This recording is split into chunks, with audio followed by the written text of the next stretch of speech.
Ааш муутай дурламтай шидтэн хэрэг дуртай эмгэн хэрүүлж залжин галын савдаг гимгүү цайлган хүү дөрвийн төхийг өргөжлүүлцгээе. Энэ дөрвөн маань ямар нэгэн хувь тохиолдолд бүгдээрээ нүүдэг цайз дэрж амьдран аж төрж байгаа. Харин хамтдаа одоо цөлийн шулмаас зугтах хэрэгтэй болоод байгаа.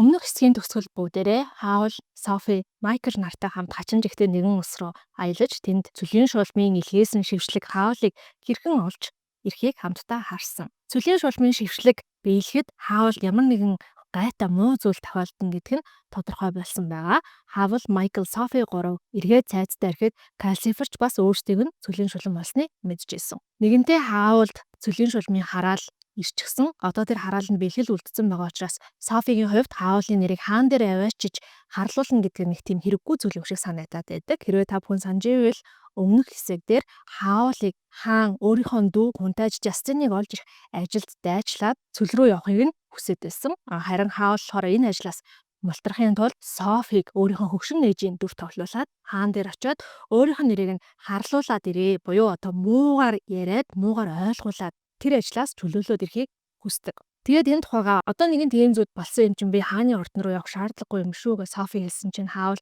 харин шаардлагатай, бүр хамгийн их шаардлагатай. Миний хойноос нэгэн зэрэг цөлийн шулам хаан хоёр илдээд байх юм бол надад бүр л хэцүү байх болно. Тийм болохоор маргааш хааны ордон руу явнаа гэж шийддэг. Маргааш өглөө нь Софи, Майкл хоёр Хаулын өөрсдөд нь авч өгсөн тэр гоё ханган хувцсуудыг өмсөөд Хаулыг хүлээдэг. Хаул болохоор нөгөө заншил ёсороо угаалгынхаа өрөөнд ороод өөрийгөө гойж бодоод 2-3 цагаар алга болчихно. Майкл, Калсифер хоёр болохоор ингэж ярьдаг юм байна л да. Хаул хэрвээ хизээ нэгэн цагт угаалгынхаа өрөө рүү орохгүй өөрийгөө гойж гоотгүйгээр одоо эмэгтэй хүнтэй уулзах юм бол тэр эмэгтэй хүн жинхнээсээ дурлсан гэж үзнэ. Хэрвээ ингэж гойж гоодж байгаа бол энэ угаасаа дурлаагүйгийн шинж гэж тэр хоёр ярьдаг. Тэнгүүд яг манай Софи манд бодож байгаа. Тэгэхээр хэд хоногийн өмнө Хаул Летитэй уулзтаа Лети Хаулд яг л дурлсан юм шиг харагдчихсан. Гэхдээ Хаул эргээд Летид маань дурлаагүй ханаа. Лети маань зүрх сэтгэлээ одоо шархлуулах нэ гэж бодож байгаа. Хаул угаалгын өрөөнөөс хэдэн цагийн дараа анхлан цэцгийн өмнөр өнөртүүлсээр гарч ирнэ. Гарч ирээд Софид болохоор юун түрүүнд шууд хаантай уулзахгүй харин миний багш хадтай Пенстемэн дээр очиж уулзнаа. Пенстем нь одоо чиний хаантай уулзахын өмнөх нэг юм туршилт гэх юм уу тийм хүн байгаа гэх тэр хоёрыг дагуулад Kingsbury буюу одоо Ингари улсын нийслэл хот руу гардаг. Ингари улсын нийслэл хот сүрлэг, алтлаг, улаан хүрэн байшингуудтай гоё хот байгаа. Гэхдээ харамсалтай нь Софи тэр хотыг бас яг 100% гоё ингээд enjoy дэж чадахгүй байгаа юм. Яа тэгэхээр тэр өдөр нь амар халуун өдөр байсан. Софигийн биеийн жоохон тавгүй байсан. За тэгээ ямар ч байсан Хаул, Майкл хоёрыг дагаж явсаар байгаад маш сүрлэг байшингийн гадаа ирнэ. Тэр нь болохоор хатагтай Пенстемний байшин. За байшин руу яваад орлоо. Өрөөд хонглоор дамжиж явж жаад хатагтай Пенстемний одоо зочны өрөөнд нь орсон чинь зочны өрөөнийхэн тэр хан манны обоо мобоо одоо бараг л алт мөнгөөр ингээ уралцсан юм шиг дээрэс нь маш юм уран хийцтэй сандал дээр хатагтай Пенстемний өөрөө аягүй сүрлэг юм алтлаг өнгийн торгон хувц өмссөн. Таяга урдаа тавьсан. Таяган дээр гараа ингээ байрлуулсан. Цих за хөшүүнч гэж хэлж болохоор настай эмэгтэй хүн сууж байгаа. Хаул Софиг өөрийнхөө хөгшин ээжээ гэж танилцуулна. Хатагтай Пенстем тэр гурвыг цай угаач гэж урина. Хатагтай Пенстем өөрийгөө танилцуулж байгаа юм. Би энэ жил нас өдөр 86 зооглож байна. Миний бие хаа нилээн л тааруу байна да. Та харин хэдэн настай вэ? Нилээн юм эрүүлж хэрэг харагдчих шүү гэхэд Софи өөрийнхөө толгойд орж ирсэн хамгийн өндөр тоо болох 9 гэдэг үгийг хэлнэ. Тэгсэн хатагтай Пенстем би тантай буюу одоо Хаулын ээжтэй зөвхөн хоёулахнаа ингээ ярилцмаар байгаа учраас Хаул, Майкл хоёр гадаа цэцэрлэгт гараад цай угаа сууж иж болох уу гэд тэр хоёрыг ерөнхийдөө л ингээ нийлдгээр хөө гаргачих чаа. Софи хатагтай Пенстем хоёр хоёулахнаа үлдчихэж байгаа. Хатагтай Пенстем болохоор юу гэж ярьдаг вэ гэхээр ер нь бол Хаулыг шүүмжлээд эхэлнэ. Нэгдүгээрт нь Хаул бол өөрийнхөө үндсэн үсний өнгө буюу хар үстэй байхад хамаагүй илүү надад таалагддаг. Дээрэс нь энэ залуу яа харахгүй л одоо муу тал руу яваад байна да. Хорон санаатай болоод байна да. Жишээлбэл энэ өмссөн хүрмийг харал та тий ингээд охтуудыг өөртөө дурлуулах шившлэгтэй хүрм өмссөн. Юу бодоо явж идэг хүн бэ гэж Софид хэлж байгаа. Софид тэр хооронд бодож байгаа юм. Тэр хүрм нь нэг улаан хүрэн өнгөтэй хүрм. Хэрвээ та бүхэн санаж ивэл Софи тэр хүрмийг ингээд нэг ойж засаж жоохон залруулсан. Тэр хүрмэнд нь болохоор чи ч өстой охтын зүрхийг булаахаар төрчтэй гэж хэлчихсэн санаад за арайч би одоо ингэж хэлсэн юм биш үсттэй. Би энэ хүрмийг шившлэгтэй болгоцсон юм биш үсттэй гэж гайхаа сууж идэг. Хатагтай пенстэм нь үргэлжлүүлээд ярина. Хаавал болохоор хатагтай пенстэмний одоо хамгийн отхон шавин юм байна. За тэрний өмнө болохоор Бенджамин Сулливан буюу Софигийн болон бидний мэддгээр Шиддэн Сулейман гэдэг нэрээрээ одоо Ингарын улсад танигдсан хааны шидднийг хамгийн сүүлд нь сургаад тэр хүнийг сургаж дуусчаад тэтгэвртээ гарах гэсэн чинь яг тэр хүний ирсэн тэр хачин жигтэй улсаас нь Хаул гэдэг нэг залуу ирсэн. Тэгээ тэр залуу нь болохоор Бенджамин Сулливантай харьцуулахад хамаагүй илүү сайн, хамаагүй илүү авьяастай, бүр ч илүү сайхан сэтгэлтэй байсан. Гэхдээ 5 жилийн өмнөөс эхлээд энэ зүйл нь өөрчлөгдөөд тэр нэг сайхан сэтгэл нэг л зүйл болсон. Тэр яг юу болсон юм болоо гэж хатагтай пенстэмийн ярахад Софи нөгөө Кассифтай ярьсан яриаг нь эргэж санаж агаад 5 жилийн өмнө тэр галын савдагтай гэрээ хийсэн гэд мэддэг зүйлээ шууд хэлчихдэг. Тэгсэн чинь хатагтай пенстэм нь болохоор Софид чи тэгвэл тэр гэрээг нь ямар нэгэн байдлаар цуслах хэрэгтэй юм байна. Чи болохоор ингээд яхаарахгүй хаулын ээж нь учраас өөрийнхөө хүүхдээ гэсэн сэтгэлчин байгаа. Дээрээс нь чамд ингээд нөгөө эд шидийн чадвар байгаа юм байна.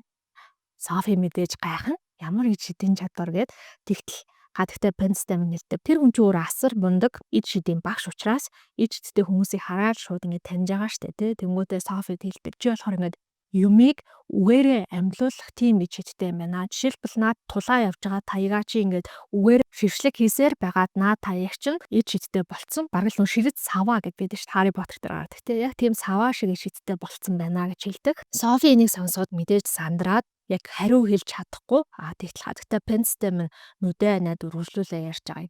Цөлийн шулам ч гэсэндээ маш олон жилийн өмнө галын савдагтай гэрээ хийсэн. Цаг хугацааны эрэхэнд бол галын савдаг нь шулмаас илүү хүчтэй болоод шулмыг бүр удирддаг болцсон буюу цөлийн шулам бол үргэлж юм хорон санаатай хүн байгаагүй харин галын савдгаасаа болоод ийм болцсон юм байна гэдэг утгатай зүйлсийг хэлдэг. Хүн галын савдаг хоёр ямар үед гэрээ байгуулдаг вэ гэхээр мэдээж айл айл талдаа давуу талтай айл айлных нь нөгөө амьдрах нас нь уртстай юм байна. Гэхдээ галын савдаг нь зөвхөн хүнд л байдаг нэг зүйлийг авдаг. Тэр зүйл нь юу болохыг Софи чи заавал олоод Хаулын галын савдагтайгаа хийсэн тэр гэрээг нь заавал цуцлаарай. Тэгэхгүй бол Хаул гэдэг хүнийг одоо маш харамсалтай хувь тавилан хүлээж байгаа гэж хэлдэг. За ингэж хэлж дуусны хандараа хатагтай пенстэм нь нүдэ нэгээд би одоо амрахгүй болохгүй. Миний бие маш таарах юм байна. Тэгэхээр та одоо явж болно гэж хэлнэ. За тэгээд үйлчлэгч хөвгүн ирээд Софиг бол дагуулад гадагшаа гаргаж байгаа юм. За Софи болохоор яг хатагтай пенстэмэнтэй уулзахдаа биеэ барьсан байсан учраас тухайн үед нэг сайн бодож чадаагүй ч гэсэн одоо яг хэлсэн үгийг нь боддог. Яагаад гэвэл хатагтай пенстэмэн Софиг ич хиттэйгээ хэлсэн шүү дээ. Тэг энэ чинь бол хинт сонссон маш том тэг маш гайхалтай мэдээ гэж би бодож байна. Тэгээ ингээ өөрийгөө бодсноо нэрэл яг угаасаа л ич хиттэй байсан юм байна гэдэг хүлээн зөвшөөрдөг. Тэгээ тэрийгээ өөрөө ч гэсэн баталчихсан байдаг. Жишээлбэл малгааны дэлгүүрт ажилладаг байхдаа нөө малгаанда янз бүрийн үг хэлдэг байсан. Нэг мөөгөн боронгтой малгайг жишээлбэл өндөр хэрэгэм зэрэгтэй хүнтэй гэрлэнэ гэж хэлсний дараа тэр малгайг авсан найз нь нэрнгээсээ гүн хүнтэй гэрэлсэн байдаг. Чи хаврын навчиг залууган харагдаж байна гэж хэлсэн малгайг нь хотын дарга ихнэр өмсөд хүн болгон хотын дарга ихнэрийн залуу хөөрхөн харагдаж байгааг нь магтаж сайшааж байсан гэдэг ч юм уу тий. Софиг тэгээ гараад ирсэн чинь Хаул Майкл хоёр хараад Хаулын санаа нь жоохон зовж байгаа. Софи чиний бие чинь жоохон таархан харагдаад байна. Буцаад гэрлүүг харах уу гэсэн чинь Софи дотроо бодож байгаа. Хэрвээ би энэ Хаулын нэрийг хаанд очиж харлуулахгүй Хаул хааны тушаалыг дагаа цөл рүү явж байгаа шуламд баригдчих юм бол шулам энэ хоёр нэг үгүй ийгээд миний буцаа залуу насанд очно гэдэг маань яг худрах гад байна гэж бодонготой гүрийгээд би яг одоос та хаантай уулзахад бэлэн байна. Намайг хааны ордон руу аваачаад гэж хэл. Тэднийг хатагтай пенстэмэнтэй уулзаад гарч ирээд хааны ордон руу очих гэсээр яг үдийн ид халуунаар Софигийн дээрээс төөнөд би энэ бол бүр жоохон тавгуутаад эхэлж байгаа. Тэгээд ямар ч гэсэн хааны ордонд очино. Хааны ордон бол бүр юм гялгаар алтлаг мөнгөлөг үнэхээр гайхамшигтай сүлэг сайхан ордон байдаг. Хаул Майкл Софи 3 үүдний харуулт хаантай уулзгаж ирснээ хэлээд за тэгээ үйлчлэгч хөвгүүд тэднийг хааны ордон дотор дагуулсан явнаа. Замынхаа талдаа ирснийхэн дараа Хаулыг ордны үйлчлэгчид та эндээ хүлээж агараа гэж үлдээгээд цаашаа Софи Майкл хоёрыг аваа явна. Майклыг хааны одоо зочны өрөөний гадаа хаалганы гадаа үлдээгээд Софиг дотгошоо оруулна. Тэгсэн чинь тэр өрөө нь хатагтай пенстэмний зочны өрөөг ботгод хамаагүй илүү энгийн, дээрээс нь хаамаан ч гэсэндээ хатагтай пенстэмний ботход энгийн даруухан хувцалсан Хинч гаднаас нь хараад шууд л энэ хаан хүн юм байна гэж хэлээгүй. Өөрийнх нь одоо Софигийн бодож ирснээс хамаагүй илүү энгийн хүн байсан чинь Софи бас тэрэнд нь жоохон барьц алдаад Хаулын зааж өгсөн бүх үгнүүдийг мартцсан. Хаул бол ийм үг хэлвэл хаа намайг одоо өөрийнх нь явуулах гээд байгаа ажилд нь яасан ч тохихгүй хүн юм байна гэдгийг ойлгох болно гэж Софи зөндөө олон үг зааж өгсөн. Тэгээд Софи бодож бодож ирсэн гэнэт манай хүү намайг таны даалгасан ажлыг хийхгүй гэж хэлүүлэхээр явууллаа. Хаан гэсэн жоохон гайхаад үгүй гэхдээ би өөрт нь яг энэ ажлыг санал болгох гэж шидтэй хаавал баяртай зөвшөөрж авшрал болсон доо гэсэн чинь цаа чи худлаа ярьжсэн юм аа угаасаа дандаа худлаа ярьдаг юмнаас амархан бултаад гарчдаг гэл айл алхал хаавлыг жоохон муулаад хэлж байгаа. Дээрээс нэмээ цаадах чи айгүй аимхаа үрэлдэн мөнгийг бүр гарынхаа таван салаагаар зүгээр л урсгачдаг. За тэгээ цүлийн шулам өөрийг нь хараацсан болохоор цүлийн шулмаас бүр айгаад бараг ухаан алдах шахчаа. Гээд өөрийнхөө чадлаараа муулж эхлэе. Хаан гэсэн бүр яриаг нь дэмжиж өө тийм үү тэгвэл та дахиад хаавлын талаар муу муухай зүйлийг надад яриад өгөөч гэсэн чинь тэр бүр ингээд юун ч анхаардаггүй айгүй хувиа хичээсэн хүн айгүй хувиа хичээсэн юм уу гэдэг тэгэхээр заримдаа шившлэг тусламж гуйж ирсэн ядуу хүмүүст бараг л үнэгүй шахах үйлчлэг тэрийг бодохоор гайгүйч хүн юм шиг гээд өөрийнхөө ярьж байгаа үгэндээ бүр ороогдоод хэлж байгаа байхгүй. Тэнгүүдээ хамгийн сүүлд нь за хаалал ер нь эцсийн дүндээ ямар ч ёс суртахуунгүй бүх зүйлээс зөгтдөг хил ам нь хөгжцөн гайгүй талгаатай тийм л хүн гэд бас хамаагүй харлуулж болохгүй гэдэг үгийг нь санаад байгаамаа. Тэгсэн хаан сонсоод нэг л юм жигтэй нэмсэглээд хаан тэгэхээр таны хэлж байгаагаар бол хаалал баш юм гүйлгийн ухаан сайтай сэргэлэн. Тэгээд хэлсэн үгэндээ хүрч магадгүй хүрхгүй ч гэж магадгүй ийм хүн юм байна. Мөн үү гэсэн чинь Софи яг мөн гэдгсэн чинь хаан тэгвэл хаавал бүр яг миний хайж байгаа хүн муу юм байна гэд гайхшруулна. Софи гайхаад яагаад хаавал харин ч таны хайжснаас эсрэгээр муу хүн байгаа зү гэсэн чинь хаан би яг өөрийнхөө дүү Хунтайж Жастиныг оолох хэрэгтэй байгаа хоёр шалтгаан байгаа. За нэгдүгээрт нь бол Хунтайж Жастин зөвхөн миний дүүгээр зогсохгүй айгүй мундаг цэргийн жанжин хүн байдаг. Тэгээд манай хөрш улсууд маань манай улсад дайн зарлах гэж байгаа яг энэ үед бол дүү маань надад хамгийн хэрэгтэй дээрээс нь нэмээд намайг өөрийнхөө төрсөн дүүг алсан гэдэг ийм ховж ив гадуур аюух яваад байгаа. Мэдээж хаан хүний хувьд ийм ховж ив одоо улс орноор нь түгээд байж болохгүй. Тийм учраас энэ ховж үеийг намдаах ёстой. Тэгэхээр таны дүрсэлснээр бол хаавал яг миний ажилд 100% тохирох хүн юм байна. Яа тэгэхээр өөрөө хаавал энэ ажлыг би хийнэ гэд маш хурдан зөвшөөрчхөр надад эргэлзэх мэдрэмж төрсөн. Харин одоо таны ярьж байгааг сонсоход бол хаавал харин ч бүр хариуцлагатай ямар сайндаа л өөрийнхөө нэрийг харлуулахад хөшөө ээжигээ явуулдаг ийм хүн юм байна гэдгийг би ойлголоо. Тэгэхээр хаавалыг би хааны шидтэн болгоод энэ он дуусахаас өмнө миний дүү Хунтайж Жастиныг олж ирээдэг даалгавар өглөө гэж хэлнэ. Софи бүр яг эсэргээр нь хийсэн. Уул нь бол хаанд очиод хаавлыг муулаад ажлаас чөлөөлөх ёстой байсан чинь бүр хааны шидтэн болгоцсон. За ингээд Софид хэлэх үг байхгүй хаан дээр очиж гар барьчаад харсан зүгтээ нэг хаалгаар гараа явчихж байгаа. За тэгсэн яасан бэ гэсэн чинь Софи мэдээж 3 хүүхэдтэй айлын том хүүхэд болохоор гэдэг шиг. Орд нь төөрч нөө төөрөөл уучраа болохгүй майжнаад явж исэн чинь нэг л танил хүнтэй таарах шүү. Тэр нь болохоор хэн байсан бэ гэсэн нөгөө Софи дээр ирээд эрүүл тулаанд дуудагцсан ядаж тэнцүү гараанаас намайг гаргаад өгөөч гэдээсэн катарактын гүн залуу байдаг. Тэр залуу Софиг таньж ирээд шидтэн таны өгсөн шишлэгт маш их баярлсан шүү гэд. Тэгээ хүүе чи эрүүл үү чи амьд үү юу асан бэ гэдгсэн чинь эрүүл тулаанаа хэлж байхдаа нөгөө Софигийн өгсөн халуун улаан чинжөөг нь агаар цацсан юм байна л та. Тэгэнгүүт эсрэг талынхан тололцчихсэн хүн нь найтаагаад найтай хооронд нь сэлмийг нь булаагаад авцсан. Одоо болохоор нөгөө хүн нь манай одоо жижигэн биетэй залууг шүүхэд дуудсан да. Яа тэгэхээр шудраг бус тулдах гэж оролцсон гэдэг юм. Одоо үндслэлээр. За тэгээ тэр залуу гүнтэн маань Софид туслаад хааны ордноос гаргаж өгч байгаа. Хааны ордны гадаа гараад ирсэн Хаул Майкл хоёрт Софиг өөр газар хүлээж байгаа штэ. Тэгээ тэр хоёр нь байхгүй гадаа зогсоо хүлээд юм билүүгээ Софиг хэсэг бодож исэн чинь гадаа бүр хэтэрхий халуун байсан учраас за цайз нэг тэр зүгтэл байгаа ах та гэж бодоод хандсан зүг рүүгээ майжганаа алхаж хэлнэ. Нэг хөдөлгөө Софи Kingsbury хотод төөрснө тодорхой болно. За угаасаа л ойлгомжтой шүү дээ. Өмнө хизээж ирж байгаагүй хотод анх удаага ганцаараа тэгээд цайзыг хаана багш мэдэхгүй зүгээр л тэр зүгт байхаа гэж таамаглаа явцсан юм чинь. Нилээн алхаж байгаа бараг л одоо яах вэ гэдээ айц сүнс дээрээ тулаад байжсэн чинь танил гудамж гараад ирнэ. Хадагтай Pennstemony байшин байсан гудамж. Энэ гудамж гарч ирсэн Софи баярлаад хадагтай Pennstemony үүдний хаалгач хүүгээс цайз хаана байдгийг асууя гэж бодоод таяга тулаа майжганаад алхажсэн чинь гинэт хамаг биеийн зараагаад хүүт дагаад эхэлнэ. Яагаад гэхээр өөдөөс нь нэгэн танил хүн хүрэн улаан үсээ намруулсан ирж явна. Тэр нь болохоор цөлийн шулам. Цөлийн шулам Софитой яг зүрх мөчөд өөрийнхөө одоо ширшлийг юм уу хараалыг таниад инээд алдаад чи хөгшин эмгэн болцсон бүр энд явж байгаа юм уу гэхэд Софи харин тийм чи намайг эмгэн болгосноос хойш би одоо ингээл айгүй хэцүү амьдрал явжлаа да гэж жоохон хиг ёг хийгээл тэгээд гэсэн чи хаашаа явж байгаа юм бэ? Арай хатагтай пенцтэй мөнтэй уулзгаж явж байгаа юм биш үсттэй. Хэрвээ их юм бол чамд болох харамсалтай мэдээ байна. Хатагтай пенцтэй мөн нас барчихсан. Би түүнийг алчсан гэж хэлэхэд Софи цөлийн шуламд хамаагүй тийм мэдээлэл өгөхгүй тул тийм би хатагтай пенцтэй мөн гэж хүн танихгүй. Гэхдээ танихгүй ч гэсэн чи тийм хүнийг алаад тахтай адилхан чи өстө муха хорон санаатай юм аа. Би гэхдээ хаантай уулзгал явж байна л да. Би малгааны дэлгүүрт ажилладаг хүмүүсийн эрхийг хамгаалах асуудлаар хаантай уулзаж үг солилцож байгаа гэсэн чинь цөлийн шулам тастаас энийгээд тийм үү чи тэгээд намайг яагаад хатагтай пенцтэй мөнийг алсныг мэдмээр байна уу? Би нэг хүний талаар мэдээлэл хайж явж байгаа юм. Хатагтай пенцтэй мөн тэр хүний талаар мэдээллийг надад өгөхгүй байсан болохоор би алсан гэж хэлснэ.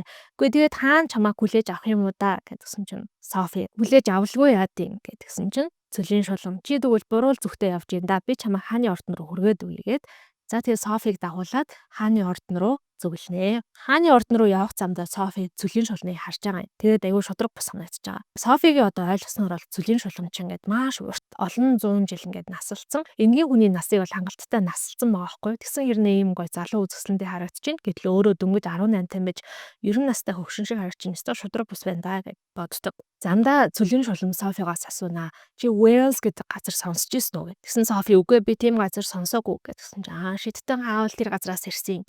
Цөлийн шулам ер нь бол тэрийг мэддэг байгаа байхгүй.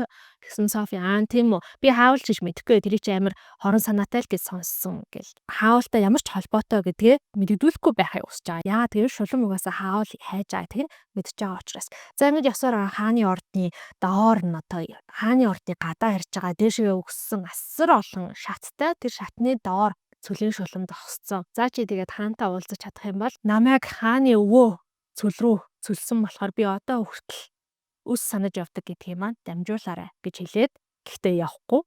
Софиг үнэхээр хаантай уулзаж чадах байна уу үгүй байна уу гэдгийг нь харах гад шатны доор зогсоод хүлээнэ.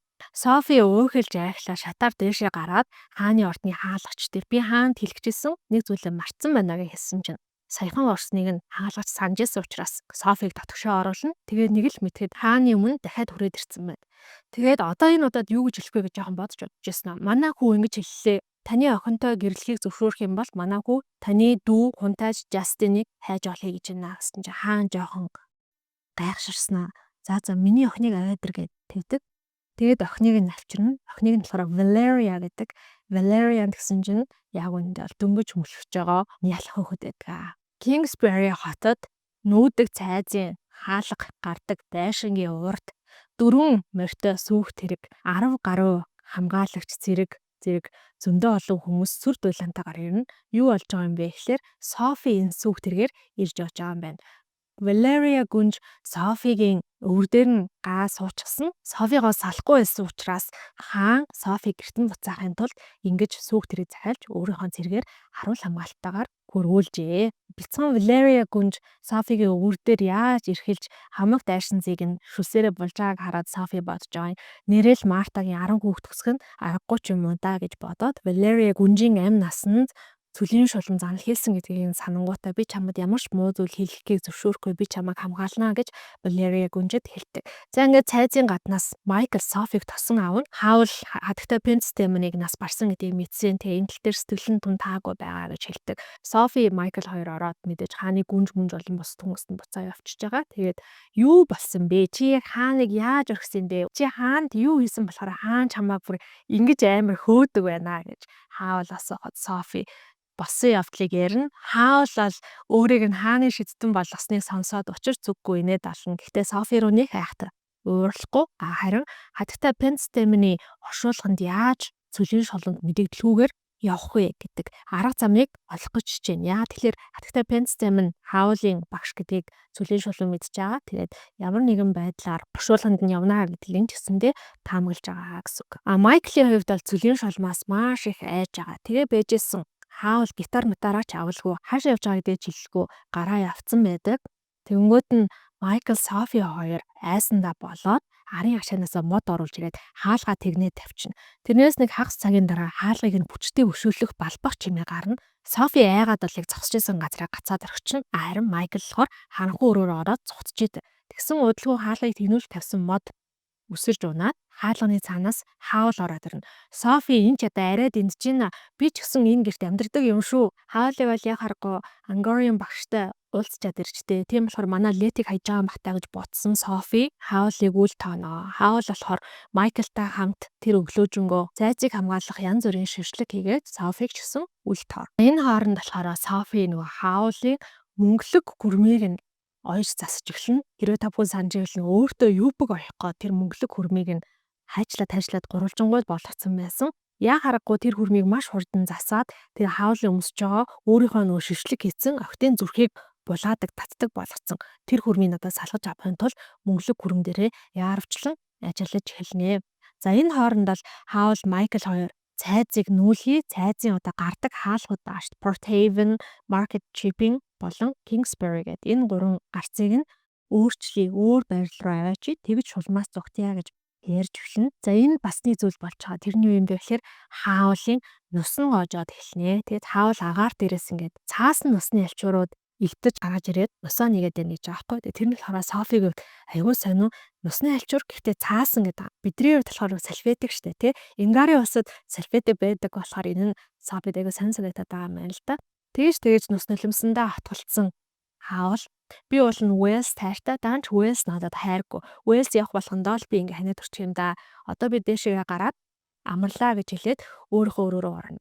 За тэгээд мэдээж хаул болсон хойно яаж зүгээр амархав дээ. Яг тэр мөчөөс эхлээд Майкл зогсоо зайгүй дээшээ доошоогоо гүйж эхэлнэ. Им уусмал ханиадны сиропоо уух, халбах, саримс гэд зөөхгүй зүйл байхгүй. Бараг л минут тутамд Майкл гэж хаулын хашгирах дуу гараад Майкл дээшээгээ шатаар хараалгаа. За ийм завгүй бужигсан өдөр болж өнгөрөв. Хаулч тэгээд угаасаа нөө драматай хүн болохоор би хэрвээ ингээд танай төрөд өвчих юм бол намайг хатагтай пенстемны хажууд оршуулчаарай гэж мэл драматаар хэлнэ. Софи болохоор хаулын талаа нэмж нэг зүйлийг олж мэдж байгаа. Тэрний юу юм бэ гэхээр хунтайж Жастиныг алуу болсон дараа бол хаул хунтайж Жастиныг хайж исэн юм байна. Хунтайж Жастин болохоор хатагтай Fairfax дээр очиод хин нэгэн хүнийг ч юм уу те юмыг олдог тийм шившлэг худалдаж авсан гэдэг байгаа байхгүй. Тэгээд тэрийг ч юм уу хаул мөрдөж явж байхдаа Deadfall-ын хатагтай Fairfax-ын очиод Letty-тэй таарсан юм байна гэдгийг Sophie ойлгож авнаа. Майклыг өөрийнхөө өрөөрөө хэсэг хугацаанд дуудаж исэн хаул Майклыг дахиад Market Shipping руу яваад цайзыг нүүлэх гээд хэрэгтэй эд зүйлийг цуглуулад иргээ явуулдаг. Тэгэнгүүт Майкл харанхуй өрөөнөөс нэг юм цув аваад нөмрөсөн чинь том биетэй улаан сахалтай залуу ир болоод хуурчдаг. Софи үлдэж байгаа. Софиг хичнээн дуудаад ч яг Майкл шиг дээшээ доошоо гүүхгүүдийг мэдж байгаа учраас Хаул Софиг хэсэгтээ тайван байлгана. За тэгээ бэжсэн чинь цайзын хаалгыг хин нэгэн зохиноо. Софи ч юм болохоор нөгөө манайхаа эргээд ирвөө эсвэл зүлэн шулам тэднийг олоод ирвүүгээд маш их юм айцтай байгаа штэ тий. Тэгсэн чинь Калсифер ингээ хаалганы гаднахыг мэдрээд энэ бол зүгээр мах цустай. Тэгээ ямар нэгэн хорон санаатай тийм зүйл биш байна гэдгийг хэлж өгнө. Софи тэнгуут нь болгоомжлоод харгуу өрөөнөөс дахиад нэг юм Майклийн өмссөн шиг цув байдаг. Тэр цувыг гаргаж ирээд өмснө. Тэгсэн чинь Калсифер Софиг учир зүггүй хараад шоолоо таньнэ. Тэгээ Софи очиод хаалгаа нээсэн чинь өөдөөс нэг маш том биетэй нохой үсрээд хараагаад ороод ирдэг. Софи жоохон гайхан гэсэн нөгөө нохоо чинь шичир салуулаад болж эхэлж ирсэн. Хүний биед хуураад Лети явуулсан, Лети гонигтай, Лети уйлж байгаа, Лети гэж хэлээд буцаад нохооны дүрд ороод хуурч. За энийг болохоор Софи ингээд дохоо болгоод хуургасан хүн юм байна гэдгийг нь ойлгоод чи ч гэсэн зүлийн шулмын хараалт өрцсөн юм уу найз минь чи ч бүр надаас хэцүү байдалтай байгаа юм байна гэсэн чинь нөгөө нохоо чинь толгой тогтдог. Софи мэдээж сайхан сэтгэлтэй учраас угаасаа л Софи учраас Калсифертэй хамтраад тэр одоо нохой хүний хараалыг нь буцаах гэж оролддог. Гэтэ тэр нь бол маш олон давхар тэг аюу хүчрхэг хараал байсан учраас хин нь хийж чадахгүй. Тэгээ Софи ч хаавал ууралцсан маш Ангориан багшийг эргүүлээд Летиг хайсан гэдэг одоо үндслэлээ ууралцсан байгаа учраас ийм нохоо ирсэн гэдгийг хаавал бити илэрэ гэж Калсифер цагтдаг. За тэгээд хаавал тесэн гэхэд яаж тэсгүүдээ давхраас маш юм чангаар ёолох, санаа алдах, гингэнэх дуу гарч эхэлнэ. За бараг л цайзыг нурхнуу гэтэл нь нэг гингэнэгт нь Софигийн төвчээр алдаад яваад орсон чинь хаавал маш өрөвдөлтөө царилцаа орондоо хэвтчихийдэг. Би өөдөөд үхэх нэ гэснэ. Эсвэл зүгээр ч үхчихэж магадгүй. Би халуураа дэмэрээ ташуу байна. Миний нүдний урдуур юм хар цэгнүүд эргэлдээд байна гэсэн чинь Софи. Наа чин халуураа дэмэрснээс болж байгаа юм биш. Чиний угаасаа орноос чи ингээд аалзнууд шүс хэрээдээ наадах чи аалзнууд гэж хэлж байгаа юм. Софи тэг мэдээч хэлэн чи тийм л мундаг шүтдэг юм бол над ханиада ич дээр эмчилчээч гэсэн чинь хаавал ханиадыг эмчлэх ямар ч ичид шившлэг гэж байхгүй гэд. Энэ одоо цагт ч гэсэндээ яг тийм штэ тий. Ханиадыг одоо төгс эмчлэх ямар ч тийм им тариа вакцин байхгүй байгаа даа. Тэр надад энэ насаа хөвчлөлтөө санагдсан. Хаавал хэлж байгаа. Би ер нь аль ингээ цүлийн шулнаас яг үнэндээ маш их айж байгаа. Цүлийн шулмын явуулсан хараал бараг л биелчихсэн. Одоо 3 зүйл дутуу байгаа. Лусын дагн, мандракийн үндэс, шудраг үннийг гэлчлэх шуурга салхи гэдэг зүйл болоогүй байгаа гэж хэлдэг. За хэрвээ та бүхэн санаж ивэл Дон Жон гэдэг одоо хүний шүлгээр дамжуулан хаавал хараал хийсэн байдаг. Тэр шүлгийг нь би бас дахиад уншиж өгье. Харуулж буй одыг даган гүсээр барьж ав гэхээр хаавал аль хэдийн ингэсэн гэсэн үг. Хаа нэгтээ мандракийн үнцийг өөрөө тарь гэхээр мандракийн үнц арай биелэг байгаа. Тийсвч он жил хаа оцсныг эсвэл хин чухамч төрийн хөлийг зарчин салгаалуулсныг хэл хийж байгаа. Хаавал Софид хэлдэг. Энийг би хаана байгааг нь хэн завчсныг нь би мэднэ гэд. Бусын дагны дууг сонирхохыг атаархлын хар өргөсийг үл тоохыг зааж хийж байгаа. Хараалын энэ хэсэг нь биелээгүй байгаа. Харин атаархлын хар өргөс гэдэг нь болохоор хаавал өөрөө хэлээд байгаа. Мэг нь надад дандаа атаархдаг гэд. Мэг нь хаавал игчин штэ. Шудраг үннийг чи илчлэх шуурга салхийг ол гэд. Шудраг үннийг илчлэх салхи нь бас олдог байгаа. Тэгэхээр энэ 3 зүйл биелэг байгаа. Хэрвээ энэ 3 зүйл биелэх юм бол юу болох вэ гэдгийг хаавал мэдэхгүй бүр маш их айцтай байгаа. За ямар ч байсан тэгээд шүлэгт гарснаар бол энэ хараал зуны туйл өдөр буюу 6 сарын 22-нд биелнэ. Тэгэхээр 6 сарын 22 бол 3-7 хоногийн дараа гэж хаавал ярьдаг. Тэгэхээр номын маань яг энэ өдрийн үйл явдал нь 6 сарын 1-нд өрнөж байгаа юм шиг байна. Гэхдээ зуны туйл өдөр болохоор хаавал нөгөө регбигийн клубийн уулзалт болох юм байна л да. Гэсэн Софиг жоох өгдөө. Би регбигийн баруун живүүрийн давтлагч байсан шүү дээ. Чи намайг тийм гэж мэдгүй л байсан биз дээ гэдгсэн чинь. Чи давтлагч байна уугүй байна. Тэр чинь надад ямар хамаатай юм чи бүх зүйлээс бултагч штэ гэж Софи бас хариулна. Тэгээ Софи хаавлаас асуудаг. Чи үнэхээр харун унсан одыг бариад авсан юм уу? Тэгээд хараалын 2 дугаар хэсэгт гарсан чин үнэнч хосгүй үзэсгэлэнт эмэгтэйг олж чадахгүй байгаа юм уу? Чи яагаад ингэж эмэгтэй хүмүүс дурлалчаад тэр хүмүүс чинь эргээд чамд дурлахаар эргээд чамайг хайрлахаар хаяа зогтчдээм бэ гэсэн чинь. Хаавал олон жилийн өмнө нэг үйл явдал болоод тэрнээс хойшоогоо хэнийг ч яг зүй зохистойгоор хайрлаж чадхаа болсон. Хатагтай Пенцтэй минь намайг хитрхи сайн хүн гэж боддог. Гэтэ би түүний бодож байгаа шиг сайн хүн бишээ гэж хэлдэг. За яг тэр мөчөөд түрүүний орж ирсэн нохой хүн чинь хаавлын өрөөнд дайраад ороод ирнэ. Софи руу зүтгээд ихшин. Софи нохой хүнээс бултах гэж хойшоо харснаас хаамсруу хаавлын өрөөний цонхоор нь гадагшаа арчиж байгаа. Тэгсэн тэр өрөөний цонх нь болохоор нөгөө нэг хаавлын одоо ихчийнхэн гэр бүл амьдардаг. Тэр хашаа руу харсан байна гинэ. Хашаанд байдаг дүүжин дайжин дээр Мари жоохон дүүн суучихсан тоглож идэг.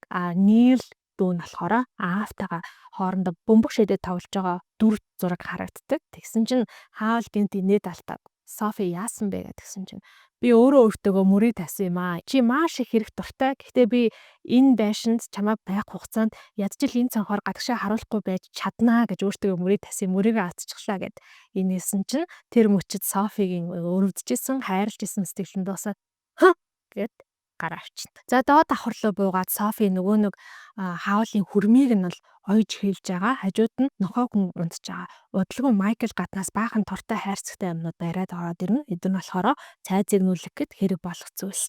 Тэгээд Майкл хаавлд нэгэн маш чухал мэдээллийг гэлдэг. Тэр нь болохоор юу юм бэ гэхээр маркет чипийн хотод нэгэн малгайны дэлгүүрийг зарах гэж байгаа юм байна. Бүгдээрээ цайзыг тэр дэлгүүр рүү нүүлгэж болох юм байна гэж Майкл хэлдэг. Тэнгүүд нь Софи Фани маань малгайны дэлгүүрээс зарах гэж байгаа юм байна. Нэрэл одоо намайг явснаас хойш тэр малгайны дэлгүүрийг хэн малгайгаа чимэглэх үү, хэн худалдагчаа хийх үү те айгүй хэцүү болсон юм байна гэж боддог. За тэнгүүд кальцифрыг нүүлгэнэ гэдэг чинь өөрөө асар аюултай зүйл. Кальцифр бүр нүүхээс өөрөө бүр маш их айж байгаа. Майклийн хувьд болохоор цайзыг маркет чипэн рүү малгайны дэлгүүр рүү нүүлгэх юм бол летитэйг буюу одоо өөрийнхөө Мартатайгаа хүссэн үедээ уулзаад бүр илүү гоё ингээд цохорсон биш завшуу болох гээд байгаа шүү дээ. За ингээд маргааш өдөр нь болохоор Хаул Майкл хоёр бүр маш завгүй цайзын энд тэнд нь янз бүрийн тэмдэглэгээ хийгээ шохоогоор зураад төмрөөр хадаад за энэ дондороо бол Хаул үе Софи дээр ирж Софигоос асуун Софиг тавгуутуулна гэх юм уу. За жишээлбэл Софи чи цайзын хаалганууд өөр хаашаа нэгдэсэ гэж хүсэж ийн гяс хэлээрэ гэл тэнгуут нь Софи хатагтай Fairfax-ийн байшин санангуйтаа тийм аюул олон цэцэрлэгтэй гоё том байшин хүсэж байна гэл. Тэгэл Хаул тэрнгээр баахан завгүй гүйж үжсэн дахиж ирээл. За тэгвэл Софи бид нар малгааны дэлгүүрийг худалдаад авчвал малгааны дэлгүүртээ юу зарах вэ гэж тэгсэн чинь Софи мэдгүй цэцэл зарыг гэл жоохон бас ааштай. Тэр өдөр нь болохоор Хаул Майклийн өмсөж гарсан улаан сахалтай том биеттэй залуу болгодог цоёыг нөмрөөд маркет чип рүү гараа явна. Удалгүй малгааны дэлгүүрийг худалдаад авчлаа гэсээр орж ирнэ. Гэтэ Хаулын ханаад нэгдгээгүй байсан учраас унтлагынхаа өрөө рүү амархаар явна. Хаулыг жоохон асарч халамжлах гэхээр л нөгөө нэг зохио хүн чинь Софигийн замд нь хөндлөсөд байсан учраас Софи нэг бас оролдоггүй. Софи маань болохоор нөгөө нэг Хаулын мөнгөлөг хүрэмдэр ажилласаар л байгаа. Дээд давхраас тэгсэн Хаул бууж ирээд Софид хүрэн улаан буюу одоо нөгөө нэг шившлэгтэй хүрмээ өгөөд энэ хүрмийг ч гэсэндээ жоохон сэмэрсэн эсгүүдээр нь оёод янзлчаараа би хатагтай пенцтэмний бошуулганд явахдаа энэ хүрмээ өмсмөр байна гэж хэлдэг. Тэнгүүд нь Софи яах вэ? Тэр хүрмийг авангуудаа 7 хэсэг болгоод хуваагаад хайчилж байна. Ингээд чи охтуудын зүрх сэтгэлийг дураараа булаагаараа гэд. Тэгэнгүүтээ нөгөө нэг мөнгөлөг хүрмийг ингээ оёо дуусгачих чаа. Гэсэн тэр хүрмэн ингээ оёох тусмаа жижигсээл хамгийн сүлд нь оёо дуусахт нь бүр яг хүүхдийн хувцас шиг жижигхэн болцсон байсан гинэ. Софи Майклд хэлсэн чинь Майкл би яг юм томсгодог шившлэг дээр ажиллаж байгаа. Би тань туслахыг аягүй сайн санаатай. Нөгөө хоёр чинь хүрэмдэр шившгийг цацаад хүрэм яг Хаул таарахар хэмжээтэй болтол нь өсөж сунахыг харж агаад боллоо гэж үзэнгүүтээ нөгөө шившгийнхэн тоосыг гөвөөд тэгээ Хаулийн өрөөнд оруулаад тавьсан байгаа юм. За маргааш өглөө нь Хаул нэлээ унтжгаад оройхон сэрээд сүр бадруулаад өглөө өрөөсөө гарч ирж байгаа сонсогдно. Софи энэ чиний хийсэн ажил уу гэж гараад ирсэн. Харсан чинь нөгөө нэг мөнгөлөг хүрмэн бүр амар том болцсон. Хаул шатны доор ирчээд хасчаа шатны дээр ингээ үзүүр нь харагдаагүй. Тийм том болцсон. Софигийн хийсэн ажил байлгүй дээ. Өөр манай цайзад ийм зүйл хийх хэмж байхгүй гэд тэгснэ миний нөгөө хүрмийг яасан гэсэн чинь Софи ингээд 7 хэсэг хайчилсан. Даавны өөцүүдийг харуулж байгаа. Хаул гэсэн чинь наач бол миний хамгийн хайртай хүрэн байсан юм да авэдэр гэд нөгөө 7 хэсэг давныхаа өөцийг аваад амар урт олцсон мөнгөлөг хүрмээ чирээд угаалгынхаа өрөө рүү орчоо. Угаалгынхаа өрөөнд орчоод нөгөө хүрмийнхаа ингээ хормоог ингээ татаал угаалгынхаа өрөө рүү оруулж байгаа штэ тий. Тэр нь хүртэл баг 3-4 минут үргэлжилж байгаа гэж байгаа байхгүй. За 2 цагийн дараа тэгэл нөгөө үс гизэг арьс марсны гялалзаж гавтанаал англан сайхан үнэртэй болцсон. Хаул гараад ирж байгаа. Гэхдээ энэ удаад хар үстэй, гар хүрэмтэй. Тэнгүүт Софи нөгөө том байсан мөнгөлөг хүрмээ жижигсгээд өмссөн юм уу? Эсвэл улаан хүрэн октын сэтгэл зүрхийг булаах ич үдтэй хүрмээ өмссөн юм уу? Тэм хэлж мэдхээ болчихж байгаа байхгүй юу? Хэрвээ нөгөө нэг улаан хүрэн ширхлэгтэй хүрмээ өмсөө яваад их юм бол дахиад зөндөө олон охтуудын зүрх сэтгэлийг нь гимтэх болно, шархлуулах болно гэдгээс л маш их хайж байгаа. Мэдээж Софи ингээд Хаулыг хатагтай пенцтэмний оршуулган дээр очиод цөлийн шулуун баригдчих үед танаас ч хүндрэх юм шүү гэдгсэн чинь Хаул зүсээ хуйлгаад явах болоо гэд тэмүүтээ Софиг өөжин шин нохотой болсон юм уу гэж хэлэнгүүтээ яг тэр нохотой ижилхэн дүр туурч чаа. Тэгсэн нөгөө нохой хүн чинь зооныхоо өвсийг ингээ арцаалгаад Хаул руу хуцаж дайрч эхэлнэ. Тэр үед Хаул зөрүүлээ ганцны буцснаа буцаад хүнийхээ дүрд ороод за нохоо хүртэл хэрвээ намайг ялахгүй байгаа бол цөлийн шулуун гэсэн бараг ялахгүй байж магадгүй. Тэгээд ч нэг оршуулгын газар явж байгаа ганц тэнмэл нохоо хин тоож харааж гэж хэлээд Port Haven-ийн хаалгаар гараад явнаа. Хэдэн цагийн дараа Софи, Майкл хоёр өдрийн хоолой идээгээд яг гахаамах шархай байжсэн чинь гинэт хаа нэгтээс Хаулын хашгирах дугаар нь Калсифер бэлэн байгаараа цөлийн шулуун биднийг олцглоо хэмээн хашгирна.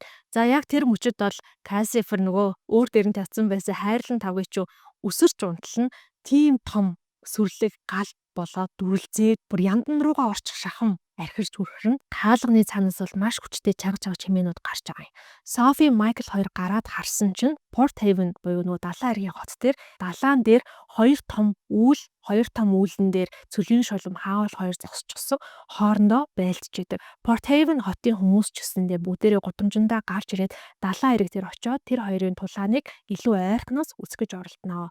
Тэр хоёр нэг нэгэн рүүгээ асар хүчтэй шившлэг илгээгээд үүлийг мангас болгож хуургаад нэг нэгэн рүүгээ дайрна. За мэдээж Майкл, Софи хоёр бол цайзаас гарахдаа өөртөө айл болох нууцлах гэж оролцсон байгаа. Нөгөө харанхуй өрөөнд дотроос зүс хувилгадаг нөмрийг аваад нөмөрсөн.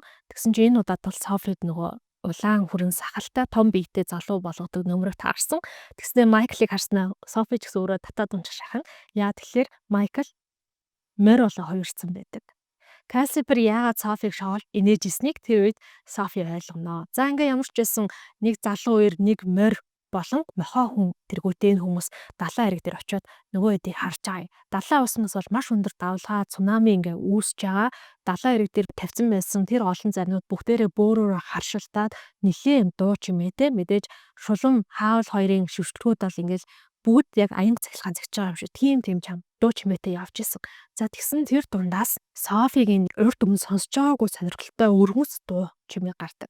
Софи гайхаад далайн хэргийн эргэн тойронд байсан далан руу харсан чинь хүн биетэй загсан сүлтэй ногоон бор үстэй хүүхнүүд далан дээр гарч ирээд суудсан байдаг. Хоёр шидтэн маань хоорондоо тулдсанаас болоод далайн ус хэтэрхий их давлгаалж салхисан учраас лусын дагнууд иргэдээр гарч ирсэн байжээ. Тэрийг харангуйтаа Софи бурхан минь сүлээ шулмын явуулсан шившлийг дахиад нэг зүйл биелчихлээ. Одоо хоёрхан зүйл үйлдлээ гэдгийг нь анзаарнаа. За ингээд сүлийн шулам хаавал хоёр нилээн тулалдаж байгаа. Сүүлдээ арслан бар шиг толгойтой могоон биетэй тэгтээ далвчтай юм мангас ч юм уу те болж хувраад нэгээ хөөгөөд Портхейвен хотын гудамжаар явж агаад бүр цаашаага тал нутаг руу гараад бараа нь харагтаа болно. За энэ үед бол мэдээж хүмүүс бүгдээрээ гэр гэрлүүгээ явна. Софи, Майкл хоёр ч гэсэндээ санаан зовчихсон хаавал гайгүй байгаа гэж бодоод гэрлүүгээ явж исэн чинь тэдний гудамжинд нь зэлбэн муур явж байдаг. Нөгөө нохоо хүн чинь хэдийгээр хүн ч гэсэндээ нохооны зүн совинан дийлээ нөгөө зэлбэн муурыг чи хөөсөн чинь зэлбэн муур болооч цаашаа гэд хаавлын хойлоогоор хилдэг. Буюу хаавал маань цөлийн шулмыг мангартуулж агаад өөрөө зэлбэн муурын дүр туураад гэртээ харж исэн нь тэр үжээ. Гэртээ орсон чинь Кассипер хөөрхөн амт өөрийнхөө нөгөө хамаг хүч чадлыг шавсан нь айгу ойлгомжтой болсон. Бүр юм сүмээсээ жижигхэн дүл болцсон байдаг. За тэгэнгүүт нь хаавал Софигоос миний тэр шүүгэндэсэн дарсыг аваад өгөөч гэсэн. Чи арай уучаа бүзтэй. За тэгээ дарсаа хундаглаад өөрөө нэг хундайг шууд залилаа уучж байгаа юм. За ингэснийхаа дараа Кассипер дээр нэг хундайг асгахад Кассипер жоохон сүр ороод дүрлцээд эхэлнэ. Софич гайхаад чи яаж гэртээ ирсэн бэ? Чи цөлийн шулмыг устгацсан юм уу гэхэд цөлийн шулмыг устгаагүй зүгээр л мангартуулж дөнгөлөө энэ удаад гэснээ. Кассипер руу жоохон уурлаад чи яагаад цөлийн шулмыг галын савтын талаар надад хэлээгүй юм бэ гэж асуудаг. За тэгэхээр яадын гэхээр цөлийн шулам галын савдаг хоёр тустай байдаг. Тэгэхээр хамаг тэр муухай хүчтэй одоо энэ дайрсан ид шидийг нь галын савдаг нь хийдэг юм байна л да. Тэгэхээр өөрөөр хэлбэл хаавал болохоор яг галын савдагтаа тулалдсан. Хаавал болохоор галын савдаг нь зөв тусалсан гэсэн. Тэгэхээр арай тийм хүч тэнцвэр бүү нөхцөл байдал үүссэн юм байна. За тэгээд цөлийн шулан бол цайзын босод бүх одоо орц гарцыг мэдчихсэн. Ганцхан энэ Портхейвен гэдэг хотын гарцыг нь л мэдтгүй байсан. Одоо харин мэддэг болсон. Тийм болохоор Кассипрыг нүүлэхээс өөр аргагүй. Маркет чипэн рүү нүүлгэнэ гэж хаавал шийднэ. Софи нохой хүн хоёр хаавал Майкл хоёрт аль болох төөгөдөхгүйгээр замаас нь холдохыг хичээж байгаа. Харин Майкл хаавал хоёр нийлээд цайзыг нүүлгэж байгаа. Хаавал шалан дээр шохоогоор аврах том 5 хошуу зураад Майклаар гаднаас арын хашаанаас мөнгөн хурц оруулж ирнэ. За тэр хурцэн дээрээ болохоор Кассипрыг зуухнаас нь гэж доогуур нь хийж өргөөд 5 хошууны гол дээрээ зогсноо. Софи Кассипрыг хараад хөлгүү гэдгийг нь анзаарч байгаа. Кассипер ч юм болохоор нэг юм үстэй нүүртэй тэгээ хоёр жижигхэн гартай гэтээ хөлгүү оронд нь нэг юм ямар нэгэн бүхэл зүйл биеийнхэн доор тэгээ яг зүрх шиг цохилж байгаа юм шиг харагдаж байна гинэ. Кассипер бол бүр айснаасаа болоод энэ цайвар цагаан өнгийн болчихсон. Хаавлаас болгоомжтой байгаараа хэрвээ энэ зүйл бүтлгүүдх юм бол хоёулаа үхэн штэ гэж ахин дахин сануулж ирсэн. Хаавал бүрзээ бариад нөгөө 5 хошууны ханголд зогсож байгаад нэг бүтэн эргэнэ. За тэр эргэлтэнд нөгөө байшин ч гэсэндээ цайзан ч гэсэндээ хамтдаа эргэж байгаа юм шиг болоод удалгүй цайзын хан нь сунхан сунаад ашхан ашаад нэвэл мэтгэд Софигийн төрж өссөн яг тэр гэрийн дотоод зохион байгуулалттай болцсон байна. Хаавал calcium-ыг бариад буцаад 100-нд нь хийгээд дээр нь нэмээд мод хийгээд орхиж байгаа. За тэгээд хаалган дээр очиод хаалганы дээрх 4 өнгөөр бутсан хавтан байдаг. Тэр хавтангуудыг өнгийг нь салиад будж эхэлнэ. Гэхдээ хар талыг нь огтхон ч хөдлөхгүй, огтхон ч будахгүй гэж шийддэг.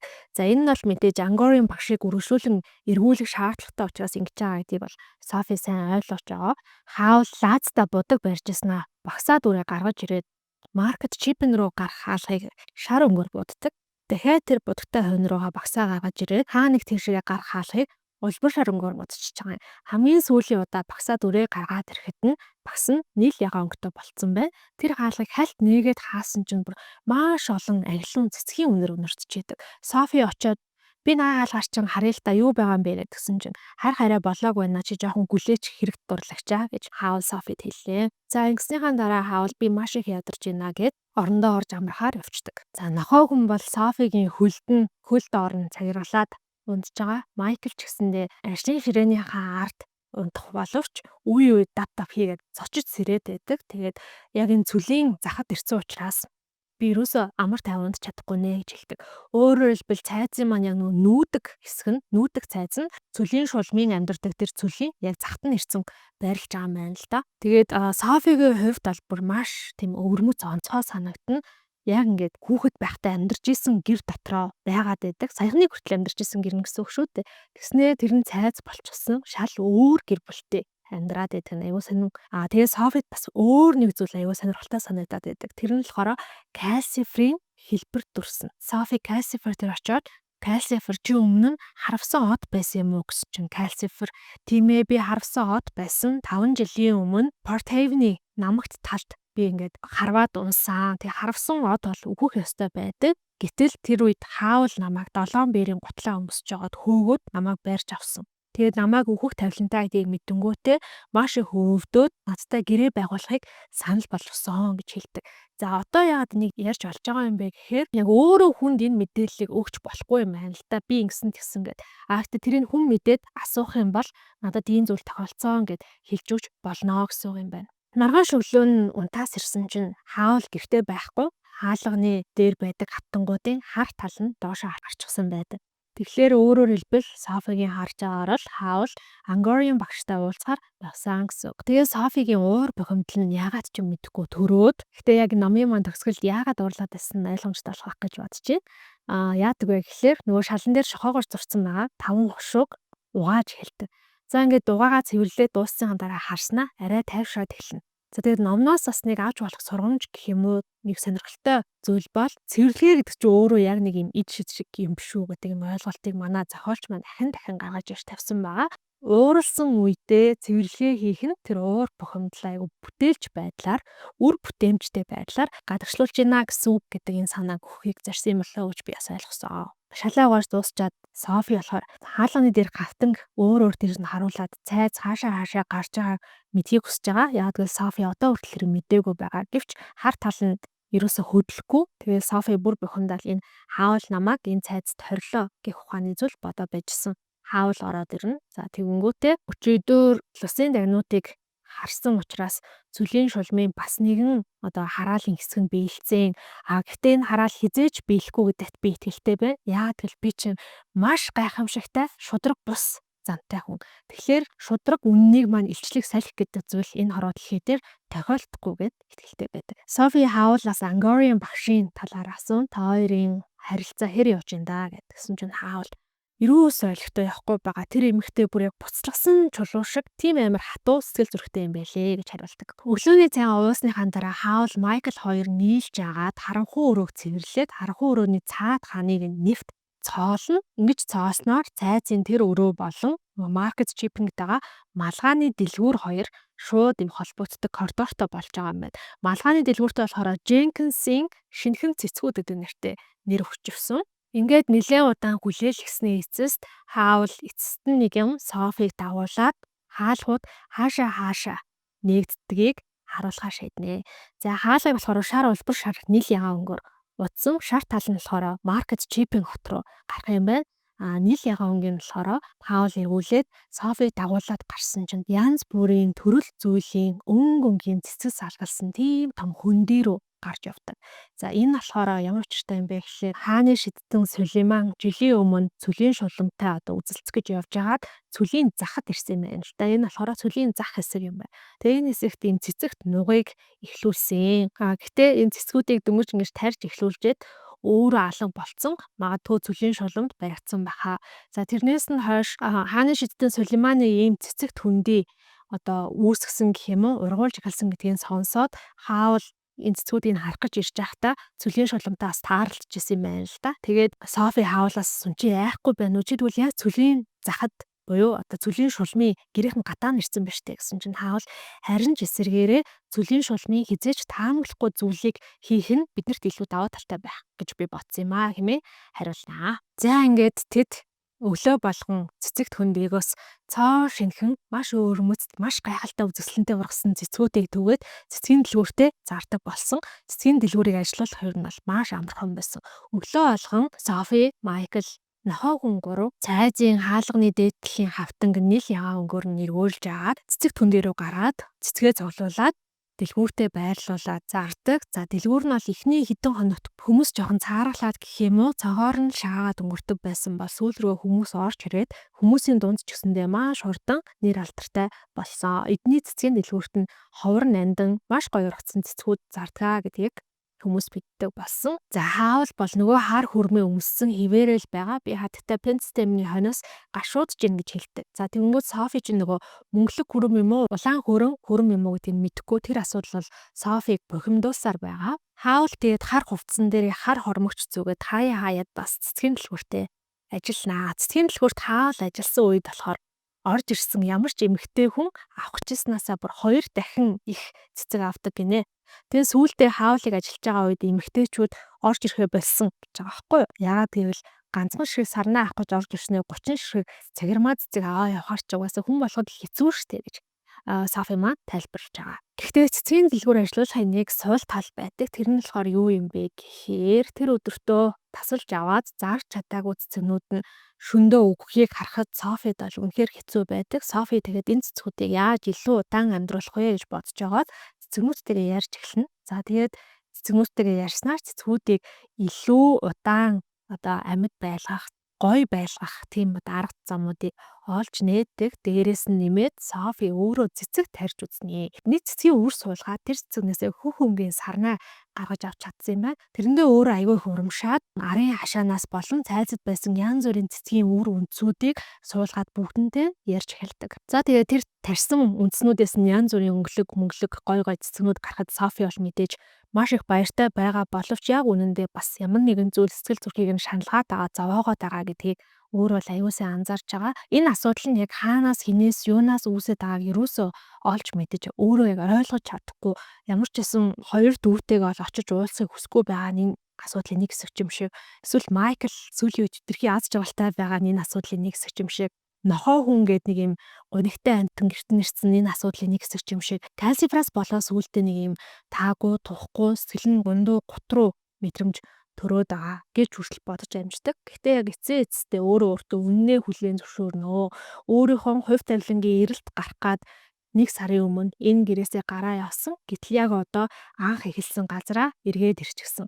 Тэгээд юу ч өөрчлөгдөөгүй зүгээр л илүү хөвшин болчихсон. Тэрэндээ өөрөө сэтгэл санаагаар унаад байгаа юм байна гэж боддог. Дээрээс нь түрүүн хэлсэн кальцифер асуудал ч юм шиг санагдаад байгаа гэд. Кальцифер болохоор бүр улам бүр төвчээргүй болоод байгаа. Би гадаад ертөнцийг үзмээр энэ гадаа юу болж байгаа бол би энэ зууханд ганцаараа байхаас залхаж гэнэ уйдж гэнэ гэд аргагүй. Тэгээ Софи, Майкл энэ төр чи өдөржингөө л цэцгийн дэлгүүртээ ажиллаад кальцифер өдөржингөө зуухандаа ганцаараа байгаа штэ тий. Тийм болохоор Софи бас өдөр болгон нэг цагийг кальциферт зориулнаа гэж шийддэг. За ингээ өглөө цэцгийн дэлгүүрээ нээхээс өмнө 1 цаг суугаад кальцифертай янз бүрийн зүйл ярьдаг.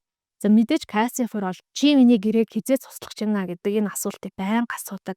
Харин Софи бол би чиний гэрээг цуслах талаар судалж байгаа гэж хэлдэг боловч яг үндэ судлаагүй. Яагаад тэгэхээр Софи ингэж бодоод байгаа байхгүй юу?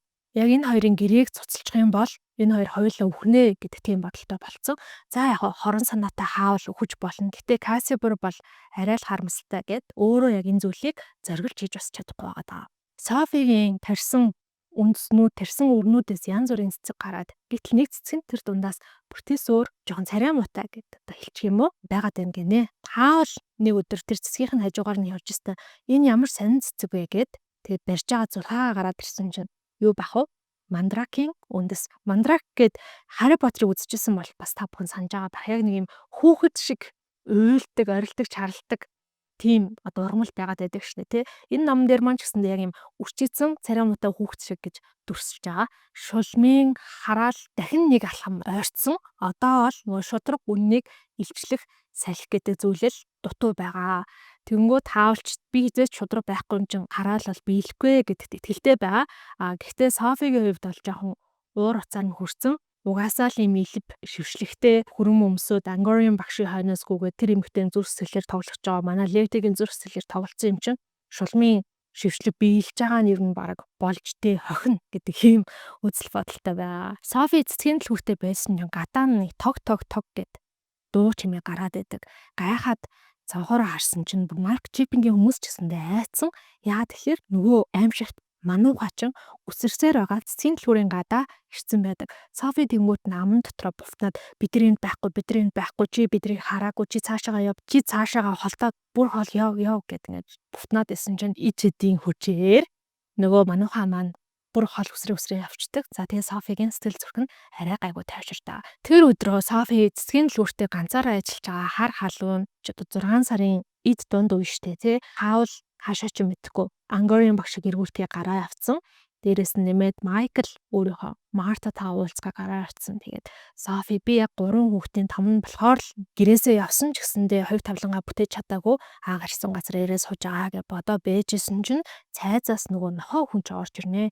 Нохоо хүн зөндөө хичээж жагаад эргээд хүн төрхөндөө ороод Софи чиний талаар Лети мэдж байгаа. Тэгээд Лети намайг явуулсан. Лети намайг чамайг хамгаал гэж хэлсэн гэснээ дэлгүүрийг харснаа. Би өмнө энд ирж исэн юм байна гэж хэлэнгүүтээ буцаад нохооныхон дөвд орчдөг. Софи тэгээ бодож жагаад эн чинь нөгөө нэг цүлийн шулам Софиг хараадаг өдөр хамт ирээд өөрийг нь тэр маш аимшигтай харцаар ширтээдсэн онжгордуу царайтай улаан үстэй залуу юм байна гэдгийг ойлгоно. Софи нохойг за чи энэ мэдээллийг надад өгөх гэж маш их хичээл зүтгэл гаргасан учраас одоо нэг юм сэрүүхэн газар очиод унтаж амартаа гэж хэлээ явуулсан. Гэтэ яг Лети энэ нохойг Софи руу явуулсан бол гэдгийг Софиг ойлгож чадахгүй. Тийм болохоор ч Софи Кассифертай энэ талаар ярилцах гад очино. За тэгээ ярилцаа суужсэн чинь гинэт нэг мэдсэн хаалганых нь хар тал нь доошо харчихсан. Хаалгаар нь хатагтай Angorian цууцсан байж байдаг. Хатагтай Angorian тэгээд ноён хаавал энд байгаа болов гэсэн чинь хаавал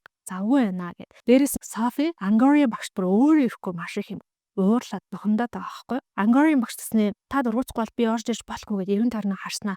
Миний сүйт залуу Ben Sullivan алга болсон юм аа. Тэгээ миний бодлоор тэр яг энэ хаавлын алга болоод идэг тэр газар нутгаар ирсэн гэсэн. Энэ хаанах вэ гэсэн чинь Софи Mark Chipping гэдэг газраа гэд яг ууртай хариулнаа.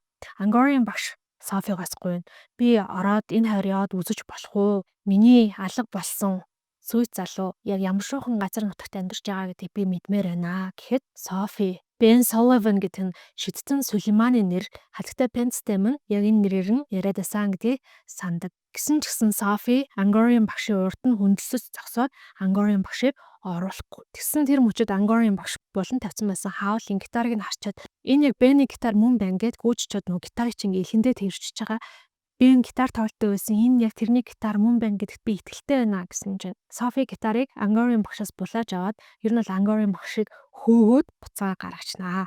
За энэ гитар болон авлын яс хоёрыг хаавал хэдэн сарын өмнө худалдаж авсан гэдгийг бол Софи бас сонсч байсан. Тэгсэн Кассифер бүр тас хөхөрч харна яасан гэсэн чинь өмнө нь ингээд хаавлаас олж зүрхээ шахлуулчаад ирсэн одоо охид бүсгүйчүүдийг ингэж хурдан хөөж гаргасан түүх байхгүй. Софи чич бусдаас шал өөр юм аа гэж хэлэхэд Софи юун тэр магтаалтанд баярлах бүр ч өөр цаар болоод цэцгийнхаа дэлгүүр рүү орно. Үдээс хойш нэлээ өнгөрсөн хойно хаавал юу ч болоогүй юм шиг цэцгийн дэлгүүрт ороод ирсэн чинь тэр үед Софигийн уур уцаар ер нь бол бүр яг оргил цэгтэрийг хүрсэн. Чи яг ямар хүрм өмсөж байгаагаа яг одоо надад харуулах гэх.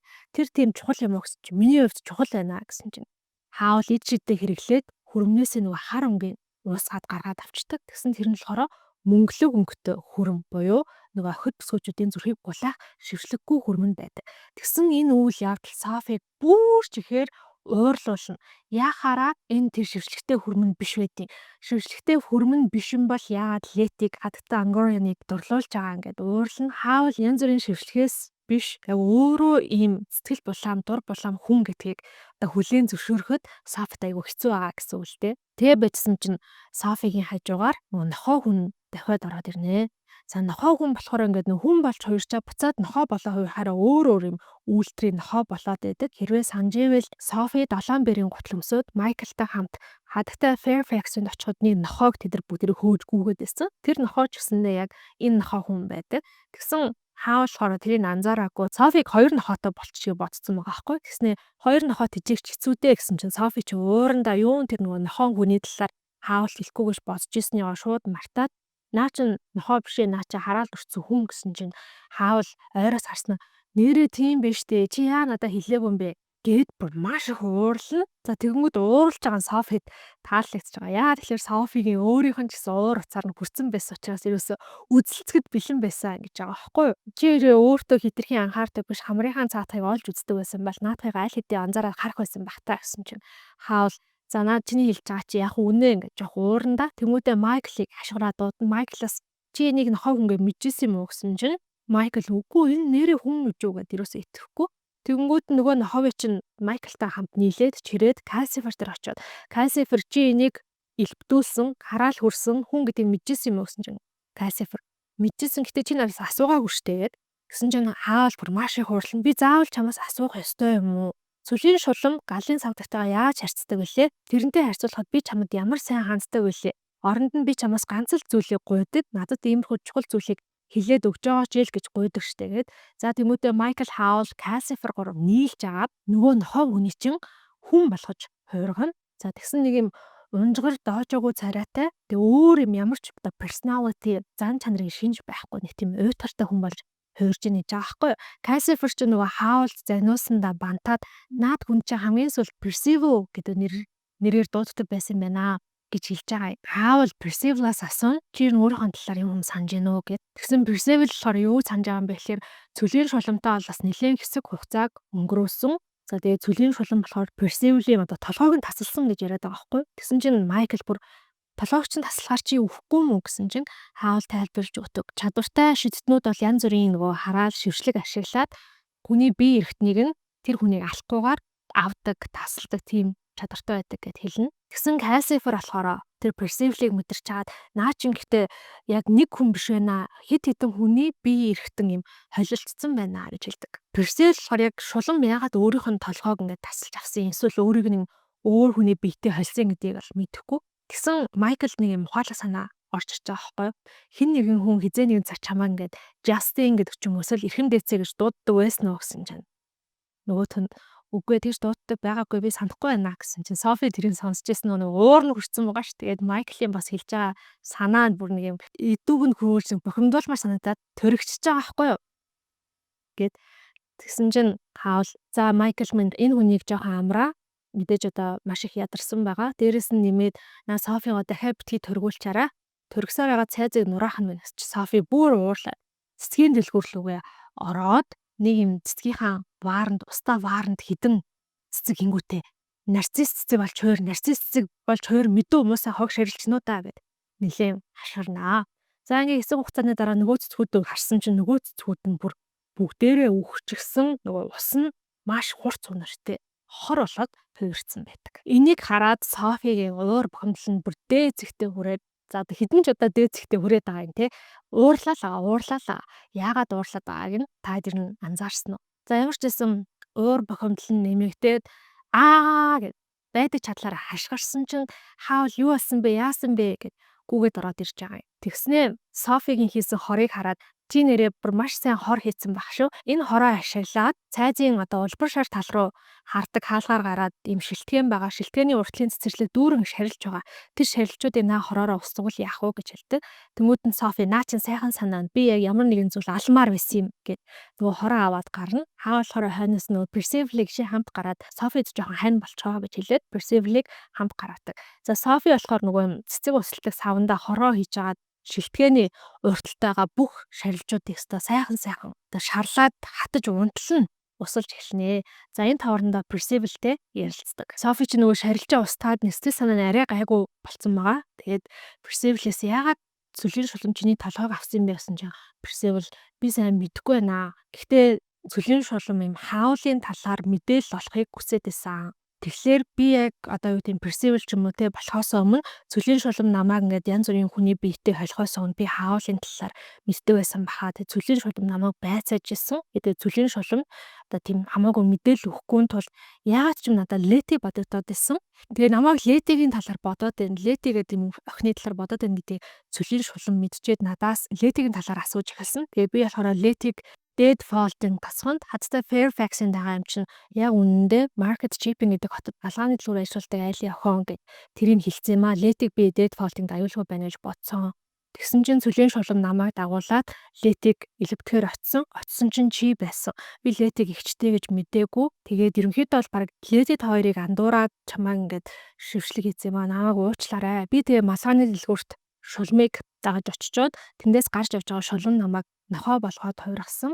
Яг намайг хувиргах мөчөд би нөгөө юм хідэн тариаланч одоо хүмүүсийн урд эс учраас тэд нар намайг хүм чоно гэж бодоод намайг алах гэж оролцсон. Би ингээ бутан дундуур үсрээ зүгтхийг оролцсон боловч миний уяа маань бутанд ингээ тэгэлцсэн. Тэгээд чи намайг олох үед би яг үхэл амьдралын зааг дээр байсан. Би чонд маш их баярлж байгаа. Тэгээд тэрний дараа болохоор хатагтай Fairfax-д очсон юм байна л да. Тэр үед бол хаавал аль хэдийн Letty-тэй уулзаад эхэлсэн байсан гинэ. Тэгээ таавал Letty-тэй уулзч хэлжсэн. Тэрнэт л Sophie-гийн талаар асуугаад гэсэн.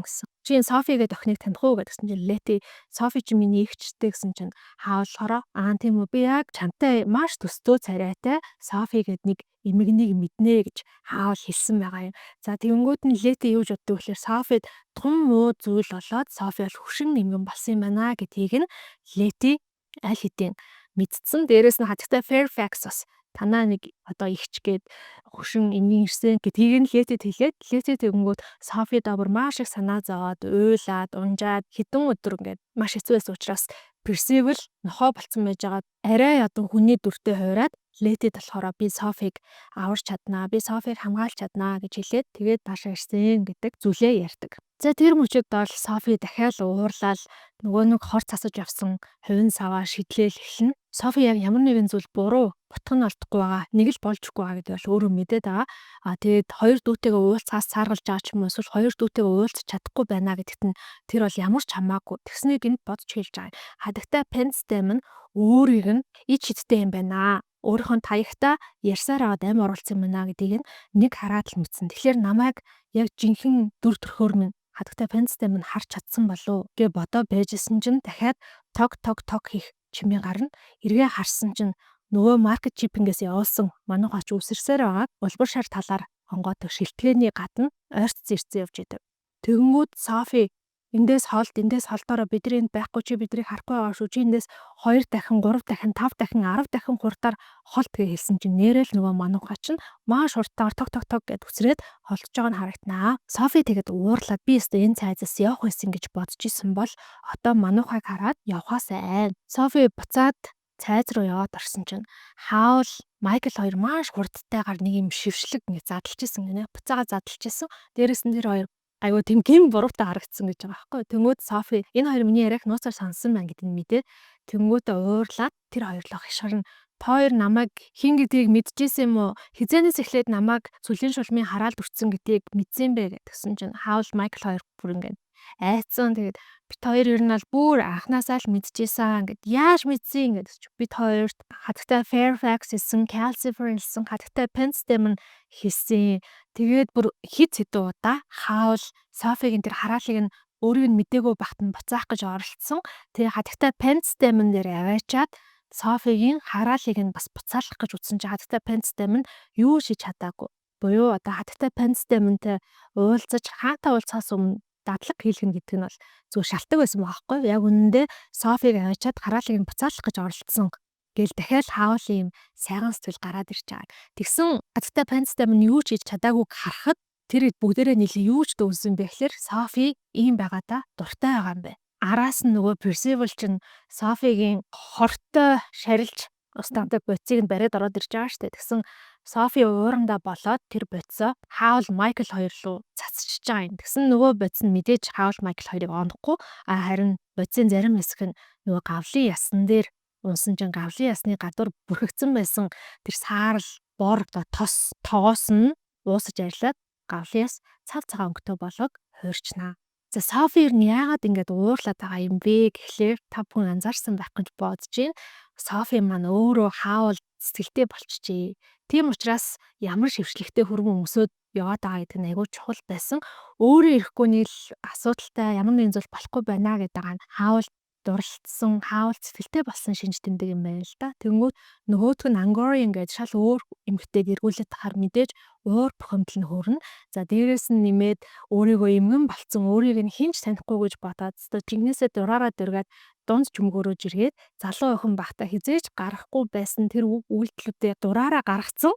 Гэтэл тэд нар бүгдээрээ яг үндэ Софиг хэн гэдгийг нь мэдчихсэн. Хаавал хүртэл тэгэхээр тэр хүн чинь бас ичэн штэ тий. Гэхдээ өөрийг нь яг хэн гэдгийг нь мэдж байгаа ч гэсэндээ мэдж байгаа гэдэг хэлээгүй учраас Софи Хаул Майкл хоёрт маш их уурсан хിവэрэ байгаа. Тиймч болохоор юу ч болж исэн энэ цайзаас маргааш өглөө би зүгтнаа гэдэг зорилгыг өөртөө тавьдаг. Тэр оройн нь буюу одоо 6 сарын 21-ний орой байгаа юм. Хаул регбигийн клубийнхантайгаа уулзнаа гэж хэлээд гараа явна. За тэгээд гарахтаа өнөө шөнөөс эхлээд зуны туйл өдөр эхлэх учраас таад маш болгоомжтой байгаарай гэж хэлдэг. Маргааш өглөө нь үүр цайхын алтад Хаул шал согтцсон, хаалгаач болохгүй, шатаач болохгүй, ханаач болохгүй, орооч болохгүй нэг нөхөр дип тап хийгээд найгаад ороод ирнэ. Тэгснээ бас өөрийгөө би ивэр үл сав саруул байна гэдэг амаа. Тэр өглөө нь Софи Майкл Персивал нартай хамгийн сүүлийн удаа цэцгээ түүгээд цэцэгт хүн дээр рүү гараад цэцгээ түүж байгаа. Цэцгийн дэлгүүртээ буцаад орж ирж байгаа. 6 сарын 22-нд зуны туйл өдөр болохоор Ингари улсынхны бас нэгэн баярын өдөр юм байна л та. Тийм болохоор цэцэг авч ирсэн хүмүүс маш их байсан. Тэгээд өглөө үдээс өмнө хүний хөл дарагдаж бужигнаж цэцгүүдээ зарж агаад дундуур нь нэг цаг зав гаргангуудаа Софи тэндээс одоо явах зүйлээ баглаад эхлэнэ гэсэн. Ер нь бол маркет чипингээс ер нь бол өөрийнхөө гэрээс дахиад 2 доо явах гэж байгаа шүү дээ. Яг явах гад бэжсэн чинь хаалга товших чимээ гарна. Софи нөгөө манайхаа чинь дахиад ирээд ирсэн юм шүү дээ гэд Кассифраас асуусан чинь мах цустай хүн байна, аюулгүй хүн байна гэж хэлдэг. За тэгээ хаалгаа хамгаалчихсан чинь юм том биетэй ах зогсож байна. За бидний хувьд бол ах Софигийн хувьд бол хүү шүү дээ. За тэгснээ хадагтай Смит шинэ хөрштөөгөө танилцгаж ирлээ гэж хэлдэг. За нөгөө нэг улбар шар тал нь доошоо харцсан байсан. Тэр хаалга нь нэгтсэн байгаа. Буюу нөгөө тал хөндөд байгаа шилтгэн рүү гардаг тэр хаалга нь нэгтсэн байгаа. Софич гайхаад Смит гэж одоо хийм болтоо гэж байжсэн чинь нөгөө залуу хойшоо болоод хойноос нь Фэни гараад ирнэ. Фэни болохоор нөгөө Софигийн бас жимэлснийг малгааг өмссөн байдаг. Тэр малгаанд болохоор чи маш баян хүнтэй гэрлэнэ гэж шивнэжсэн тэр малгаан байдаг. Тэгэхээр малгааны ид шид биелээд Фэни үнэхээр баян хүнтэй дахиад гэлсэн байжээ. Фэни Софиг хараад хэсэг гайхажсэн.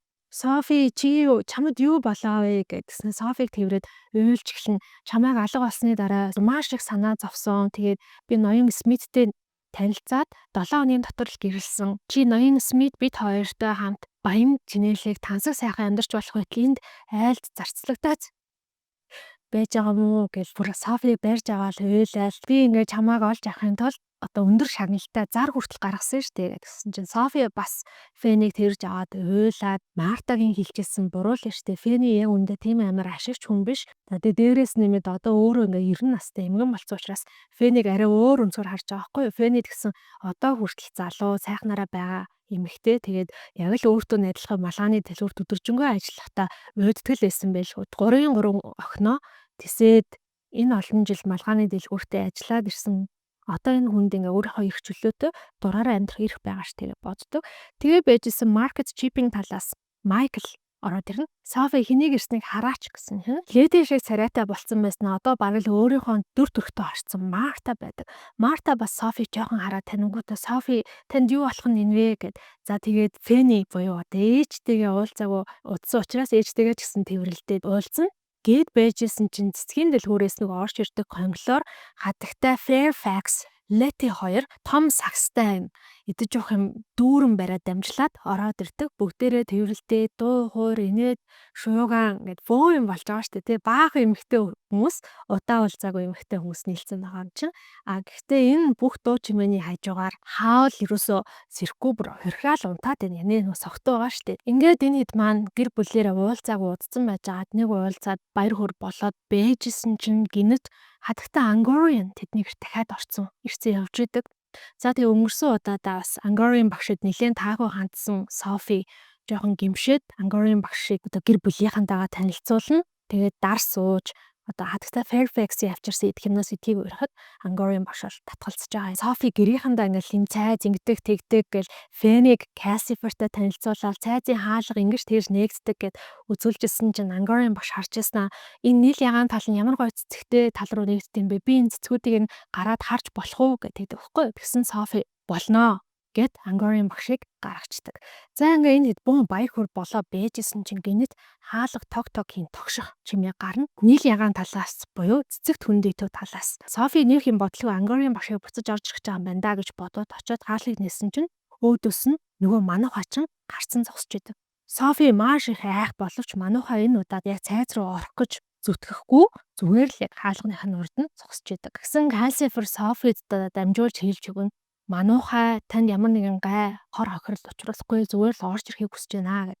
Тэгээд Софи жоохон бодно. Нэрнээс энэ мануухай бол яг үнэндээ нэг тийм амар бишээс юм байна гэдгийг өөртөө хүлээн зөвшөөрнө. Софи ерөөсөө энэ цайзаас явахгүй тулд мануухайг ашиглаж ирсэн юм байна. Тэгэхээр Софи бүр тийм эртнээс л хаал цэцэлтэй болсон байсан юм бата гэж яс бодсон. За тэгээ манууха цайзад орж ирэнгүүтээ нөгөө гавлын ясны зүг харж агаад гавлын ясны зүг унаад өгнө. Тэгсэн тэр гавлын яс нь мануухан толгойтой нэгдэж уусаад манууха тунхуун толгой гэдэг аахгүй. Тунхуу гэдэг нь radish гэдэг газар дор ураадаг ногоог хэлдэг те. Нүүр царайны дүрс тодроод ирнэ. За энийг харсан Percival ухаан алдаад унжнаа. Нэрээ Percival Letty хоёрч бас нэг нэгнтэйгээ эргэж уулзаад бүүн баяр тэр хоёроос дурлалт хосууд байсан юм билээ. Тунхуун толгойтой манууха Софид талгаснаа илэрхийлдэг. Тэр тариан талбай дээр тэр бүтэн дундаас та намайг олж гаргаад үгээрээ надад амь оруулаагүй байсан бол би тэндээ зүйл дуусгайлаа гэд. Тэгснээ Percival руу харснаа энэ миний олох ёстой зүйл юм шиг байх юм гэж хэлдэг. Яг тэр мөчөд цөлийн шулмын хоолоо цайзад сонсогдно. Шидтэн хаавалд дамжуулж хэлээрээ хатагта Angorian миний гарт орсон гэж. За энийг сонсоод Майкл энэ манууха бол хорон санаатай юм байна. Мануухайг цайзад оруулж ирж бидний анхаарлыг сарниулж агаад цөлийн шулам Angorian багшийг өөрийнхөө гарт оруулчлаа гэж хэлээд тэрэд бүгдээрээ манууха руу дайрна. Ганцхан Софи л майжгнаад цэцгийнхаа дэлгүүр рүү ордог. Цэцгийн дэлгүүр рүү орох замдаа Софи аман дотор бувтнаа. Хаавал намайг маш олон зүйл дээр уучлсан. Би маш олон хэрэг тарихад хаавал бүгдийг нь аюу сайхан сэтгэлээр хүлээж авсан. Гэхдээ дурлал бүсгүйг нь буюу одоо Angorian багшийг нь шулмын гарт алдцсан. Би муухай хандсан учраас тэр хүн тийм байдалд орсон гэдгийг хаавал мэдчих юм бол харин хизээч намайг уучлахгүй бах. Тийм болохоор би Angorian багшийг олж аврахаас өөр ямар ч арга алга гэд цэцгийн дэлгүүр рүү орж байгаа. Яаж цэцгийн дэлгүүр рүү орж байгаа юм бэ гэхлээр нөгөө 7 бээрийн 2 гутал чинь хувин шиг штэ тий. Тийм болохоор цэцгийн дэлгүүрт хувингийн оронд ваарны оронд ашиглаж исэн юм байна л да. Мен Софи 7 бээрийн 2 гутал аваад 2 хөлдөө углаад маркет чипингээс эхлээд сүн гэл нөгөө амар хурцтай алхаж эхэлж байгаа. Алгасаар байгаа цүлд ирнэ. Цүлд гэсэн чинь хуурай салхитай тэсэршгүй халам. Софи бодож байгаа хгүй. Нэрэл ийм газар амьдрах юус би ч гэсэн тэгээ шулан болж хуурхаас өөр аргагүй юм байна гэ. За тэгээд цүлийн шулмын амьдрдаг газрыг нь хаанаас олох вэ гэд бэжсэн чинь нэг хөдөлгөө харваас юм галын савдаг барьсан ойлгомжтой. Янз бүрийн яндангаар нийлүүлээ хийцэн цайз харагдана. Цайзын үүд нь 2 хөөгүн Софиг аль хэдийн хүлээцэн байж идэг. Софи тэр 2 хөөгүнийг өөрийг нь хүлээж байгаа гэдэг мэдж байгаа учраас дагаад цайз руу орлоо. Цайз нь л дотроо ирнэ. Айгүйх юм хав харанхууд гэрэл дэгээ багта цайз дотор цөлийн шулан цав цагаан палаж өмссөн Софиг хүлээж авна. Софи цайз руу ороод таягаа ингээд далаасан чинь цөлийн шулан таягаас нь жоохон дайлтчаад зүгтаад хойшлоод байна гэж байгаа байхгүй юу. Тэгснээ цөлийн шулам гараа далсан чинь Софиг дагуулж орж ирсэн 2 хүү хоёулаа юм улбар шар өнгийн наалтдаг тийм зууралцсан зүйл болонгуудаа Софиг аваачаад цайзын хананд наачдаг. Софи тэгээд яаж энэс өөрийгөө мултлах вэ гэж бодож байгаа. Ямар ч байсан таянаас нь сая цөлийн шулуун дальчаад байсан чинь энэ хоёр наалтамхай зүйлчгсэн таянаас манд алдчих байхаа гэж гарыг нь хантаа наацсан байгаа. Тэр наалтамхай зүйл рүү таягаараа цохиж хэлнэ. Тэгэнгээс Софи цөлийн шулмаас гуйнд Ангорын багшийг явуулчаад тэр ямар ч гин буруугүй штэ гэсэн чинь цөлийн шулуун шидтэн хаалыг өөрийн биерийн дэртэл би түүнийг явуулж чадахгүй гэж хэлээд гараараа зангахад тэр өрөөний цаатлаас нэг юм хааны суудал гараад ирнэ. Хамгийн амжигтай тэр суудал дээр толгоогүй нэгэн залуу сууж байдаг. Цөлийн шулуун тэгээд энэ юу болохыг тайлбарлана. Цөлийн шулуун хунтайж Жастин шидтэн Сулейман хоёрыг барьцаалж аваад тэр хоёрын биеийг нь хооронд нь нийлүүлээд идэрхтийг нь хооронд нь нийлүүлээд энэ хүнийг бүтээсэн. Энэ дээр нэмээд Хаулын толгойг нь залгачих юм бол энэ бүр төгс хүн болно. Тэгээд цөлийн шулуун энэ хүнийг Ингари улсын хаан болгоод өөрөө хатна болно. Мэдээж өөрөө энэ хүнийгээ удирднаа гэсэн ийм төлөвлөгөөтэй байгаа ярьдаг. Софи дахиад таяга цөлийн шулуун руу зангасан чинь цөлийн шулуун бүр их уурлаад чи ер нь надад маш их гай цаад бэрхшээл учруулсан шүү. Одоо чи миний үгэнд орохгүй аятайхан байхгүй бол би чамайг зүйл тусгach шүү гэж зан хэлдэг. За ингээд Софи өөрийгөө нөгөө нэг наалтампаа улбар шар зүйлээс салах гад таягаараа цохиод оролдоо байжсэн чинь гинэд цайзын нэг хан нь дэлбэрнэ. Тэгээ сүүдэрт нэг уурт нарийнхан зүйл харагдана. Юу болсон бэ гэхээр мануухай орж ирсэн байдаг. Мануухай шулам хоёр яг л түрүүн Портхейвэнд болсон шиг хаан шулам хоёр хоорондоо яаж тулалдлаа. Яг тэрэн шиг тулалдаж эхэлнэ. Гэтэл тэрнээс хэдхэн минутын дараа хананд гарсан нүхээр дахин нэг хүн орж ирж байгаа нь харагдана. Тэр нь болохоор Хаул байдаг. Хаул нэгэн хачирхалтай маш урт үгийг хэлэхэд аянга цайлгаан захиад тэр цайзад байсан бүх хэд шид шившлэг үгүй болж байгаа юм шиг санагдана. Шулам ч гэсэндээ хаашаа ч мэдгүй алга болцсон. Оронд нь цагаан дайшинз хэдхэн яс үлдсэн бай. Манайхаа тэр үлдсэн яс дайшинзыг нь хөлөөрөө ухаад эхэлсэн чинь Хаул хэлдэг. Чи шулмын зүрхийг эндээс олохгүй. Шулмын зүрх нь галын савдагт нь байгаа. Өөрөөр хэлбэл энэ бүхнийг цөлийн шулуун биш галын савдаг нь хийжсэн. Яагаад тэгэхээр галын савдагт нь шулмын зүрх байгаа. Тэгээд савдаг нь аль хэдийнэ шулмыг яг өөрийнхөө удирддаг болсон байсан юм байна. За энэ хоёрыг ингээд ярьж явах зуур бол Софи нөгөө улбар шар зунгаарлсан зүйлээс өөрийгөө залгацсан толгоогүй бие дээр очиод өөрийнхөө торон алчуурыг мөрнөөсөө тайлаад тэр биенээр ингээд бүтээж идэг. Тэгсэн чинь Хаул хажууд нэрэд хэлж байгаа юм. Софи минь би чамайг аврахын тулд өөрийнхөө амь насыг золиослж байтал чи энд юм эмхэлж зэгцлээл байж ах юм уу? Софи Хаул руу харсан чинь Хаул үс үсэж янзлаагүй, сахал үсэж хусаагүй, буюу угаалгын өрөө рүү ороогүй тодорхой байна. Тэнгүүд Софи Хаул Калсифер хоёрын илжсэн зүйл санаанд нь орно. Хаул өөрийгөө гойж гоотгоо болсон тэр өдөр чин сэтгэлээсээ дурлсан юм байна гэж хүлээн зөвшөөрнө гэж тэр хоёр хэлжсэн. Софи Хаул Ангорын багшид үнэхээр их хайртай юм байна гэж боддог. Софи тэгээд Хаулаас ууршлалтгүй. Би бол энд Ангорын багшийг л аврах гэж ирсэн юм а гэсэн чинь Хаул тэгээ Софи чи юу ч ойлгохгүй байгаа юм уу? Би танаа гэр бүлийнхнийг гэртээ ураад чи гэр бүлийнхэнтэйгээ хамт цагийг өнгөрөөвөл ямар нэгэн хэрэг төвд орохгүй зайзал байх гэж бодсон. Гэтэл бүр энэ цүл төрчихсөн явж идэг. Чи одоо хүртэл ойлгоогүй байгаа юм уу? Хадагтай Ангорын буюу Ангорын багш чинь шулмын галын савдаг штэ гэж хэлсэн чинь Софиг ингээд царайн шууд тухай цаа авчиж байгаа байхгүй. Тэгээд Хаулт яг болсон зүйлийг хэлдэг. Ангорын багш манай гэрт ирсэн гэдэг. Тэгсэн чинь Хаул Ангорын багш манай гэрт ирээд ямар нэгэн зүйлд хүрсэн үү гэхэд гитарт хүрсэн гэсэн чинь Хаул тэгвэл шулмын галын савдаг нь гитар шингэсэн байгаа юм байна. Бушуухан гэртээ очихгүй болохгүй. Тэгэхгүй бол тэнд Калсифрыг яаж магадгүй гингүүтээ Софигийн гараас нь хөтлөөд Софи чи юу ч олж исэн гүүгээрэй гэж хэлдэг. Би салхи босохгүй бол болохгүй нэ гэд. За ингээд Хаул нэгэн урт үг хэлээд салхи эргэлдээд босно. Софи гүүж гэлэн Хаултай хам нэг мэтгэд тэр хоёр ингээд салхиар өргөгдсөн. Заагаад нөгөө цэцэгт хүн дээр буюу цайзын байгаа газар руу явж идэг. Хаул явахаас өмнө мануухад болохоор нөгөө толгойгүй биеийг цайз руу аваад ирээрээ гэж хэлсэн байдаг. За ингээд салхин дундуур гүүж явахдаа нисж явахдаа Хаул Калсифер надаа яагаад хэлээгүй юм болоо? Калсифер угаасаа галын савдаг учраас өөр нэгэн галын савдгаасаа хизэж урахгүй буюу одоо нэгээ барьж өгөхгүй гэдгийг би мэдчихсэн гэтгсэн чинь Софи яг Калсиферийг өмөрөх гэж оролдтыг би Калсиферийг бити хэлгээ хэлсэн юм аа гэтгсэн чинь Хаул хэлдэг. Калсифер бол яг үндэ миний хамгийн сул тал гээд. Софигийн хувьд бол Wales чиний хамгийн сул тал биш юм уу гэдгсэн чи үгүй. Яг үүндээ бол Calcifer миний хамгийн сул тал юм аа. Би яг нөгөө байн Wales руу яваад Wales гэд байсны учир нь юу юм бэ гэхээр цөлийн шулмыг Wales руу ингээд татаад тэр хоорондоо хунтайж Justin-ыг олох гэж оролцсон. Яагаад тэгсэн юм бэ гэхлээр би өөртөө юм ямар нэгэн хэцүү зүйл хийхдээ би энэ зүйлийг хийхгүй гэд итгүүлчих юм бол надад тэр зүйлийг хийхэд амархан байдаг байсан учраас би энэ зүйл хийсэн гэд энэ зүйлийг ярьж байгаа хгүй. Тэгсэн тэр үед Софи нэг зүйлийг анзаарна. Яг одоо салхи хэлж байна. Хаавал бүхцүүлээ чин үнэнчээр хэлж байна. Буюу өөрөөр хэлбэл шудраг үннийг нь илчлэх салхи босчээ.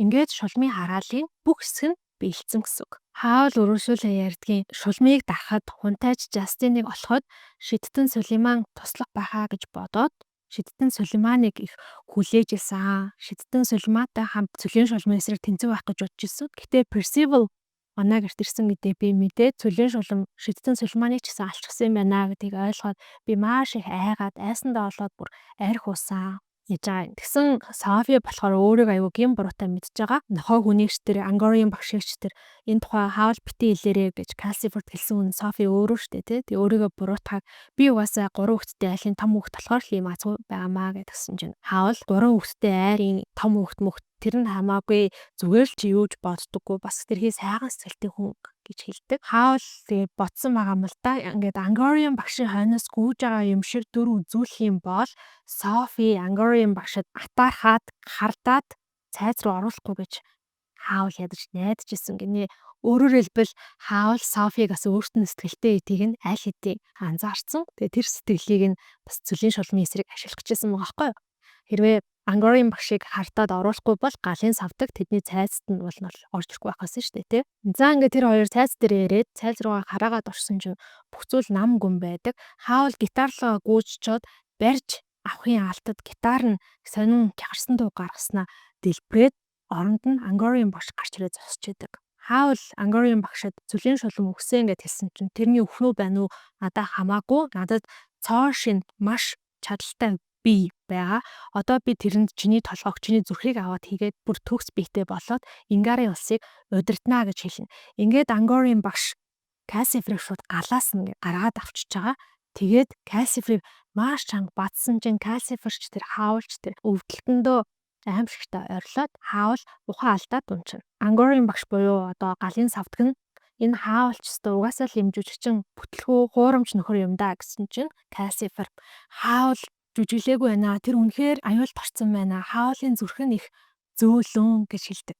Өөрөөр хэлбэл хаавал зүрхээ Calcifer-т өгөөд хин хинийхээ амьдралыг буцасгах, хин хиндээ туслах ийм гэрээг байгуулсан байжээ. За тэгсэн одоо хаавлыг аврах, Calcifer-ыг аврах цорын ганц найдвар нь Софи болоод үлдсэн байгаа шүү дээ. Софи Angorian багш руу шууд дайрах гэжсэн нь хаавал өөрийг нь ямар ч бодлогогүй гэж хэлснийг санангуйтаа хэсэгхэн зур бодно. Тэгээд таягаа дээшээ өргөж жагаад таяг минь зөвхөн Angorian багшийг зод өөр хэнийг ч гэмтээж болохгүй шүү гэд байдаг чадлаараа Angorian багшийн гарлуу тагсан чинь Angorian багш муухай ойрлоод Calcifer-ыг газар унгаач байгаа. Софи Calcifer-ыг газраас барьж авах гээд таягаа төр тавиад өөрөө доошоо бүхий хоорон таяг нь үргэлжлүүлээд Angorian багшийг цохиод өгнө.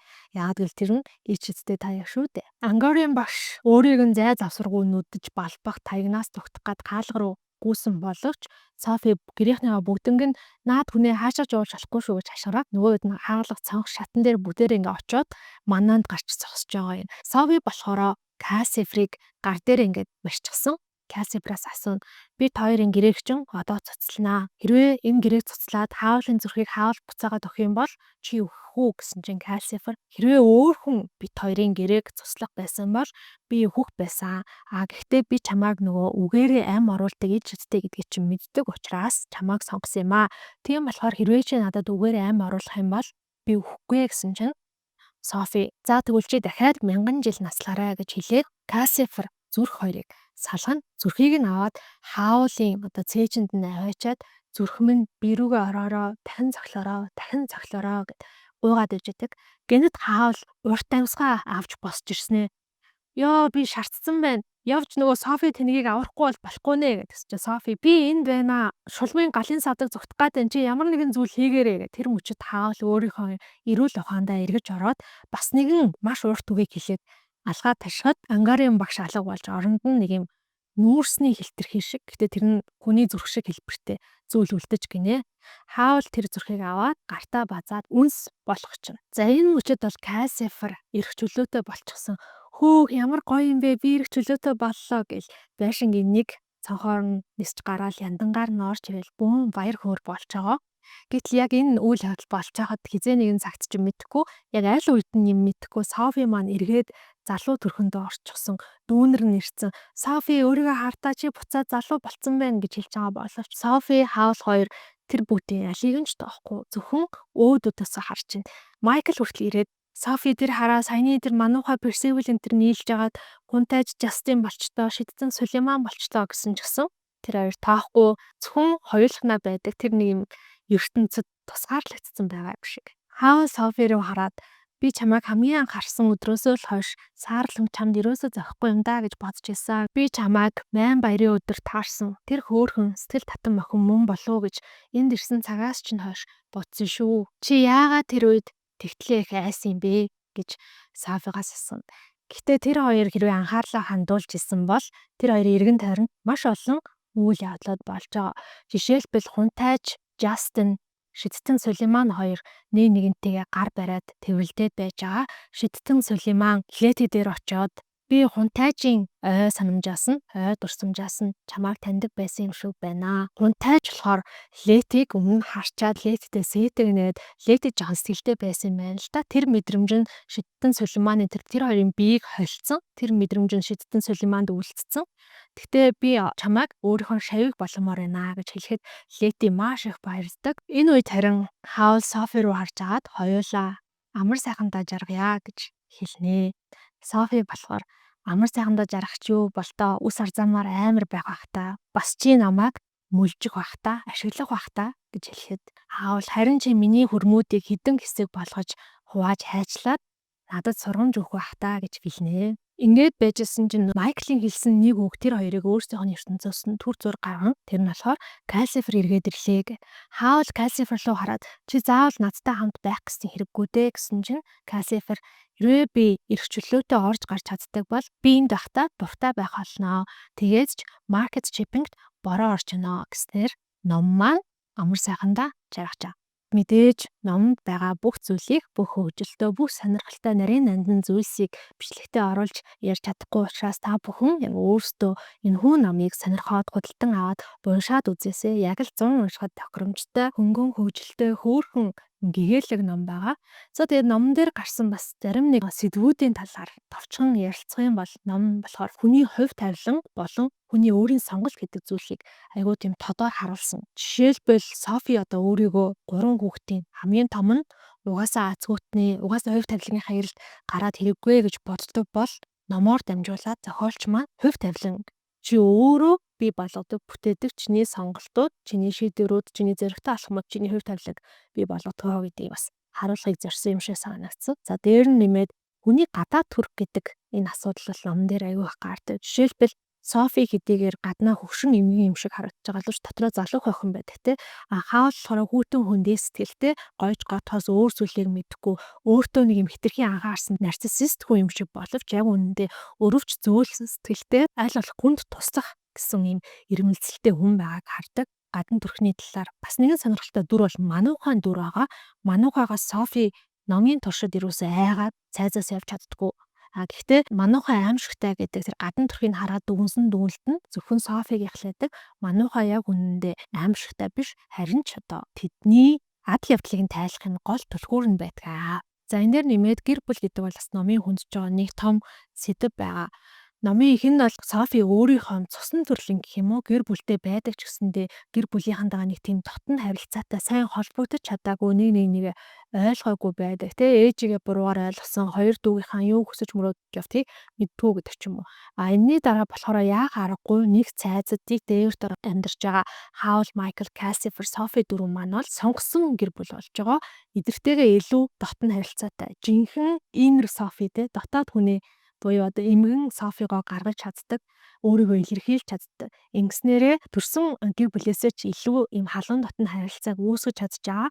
Гэхдээ энэ номын надад хамгийн бас таалагдсан нэг зүйл нь болохоор Фэнийг ч юм уу тийм хорон санаатай хойд иж болгоод үлдээчихгүй эргээд буцаад Софид өөрийнх нь гэр бүлийг нь авчирч өгч байгаад тэр гэр бүлтэйгээ Софи өөрөө халуун дотн шудраг үнэхээр би ингээд хараалт төтөөд эмгэн болцоон гэдэг те тэрийг харуулж байгаа энэ харилцаа нь бол бас гэр бүлийн сэдвийг сонирхолтойгоор хөндөж өгсөн гэж харж байгаа. За тэгээд ном маань таалагдсан байх гэж найдаж байна. Удахгүй дараагийн бичлэгээрээ иргэн уулзцаая.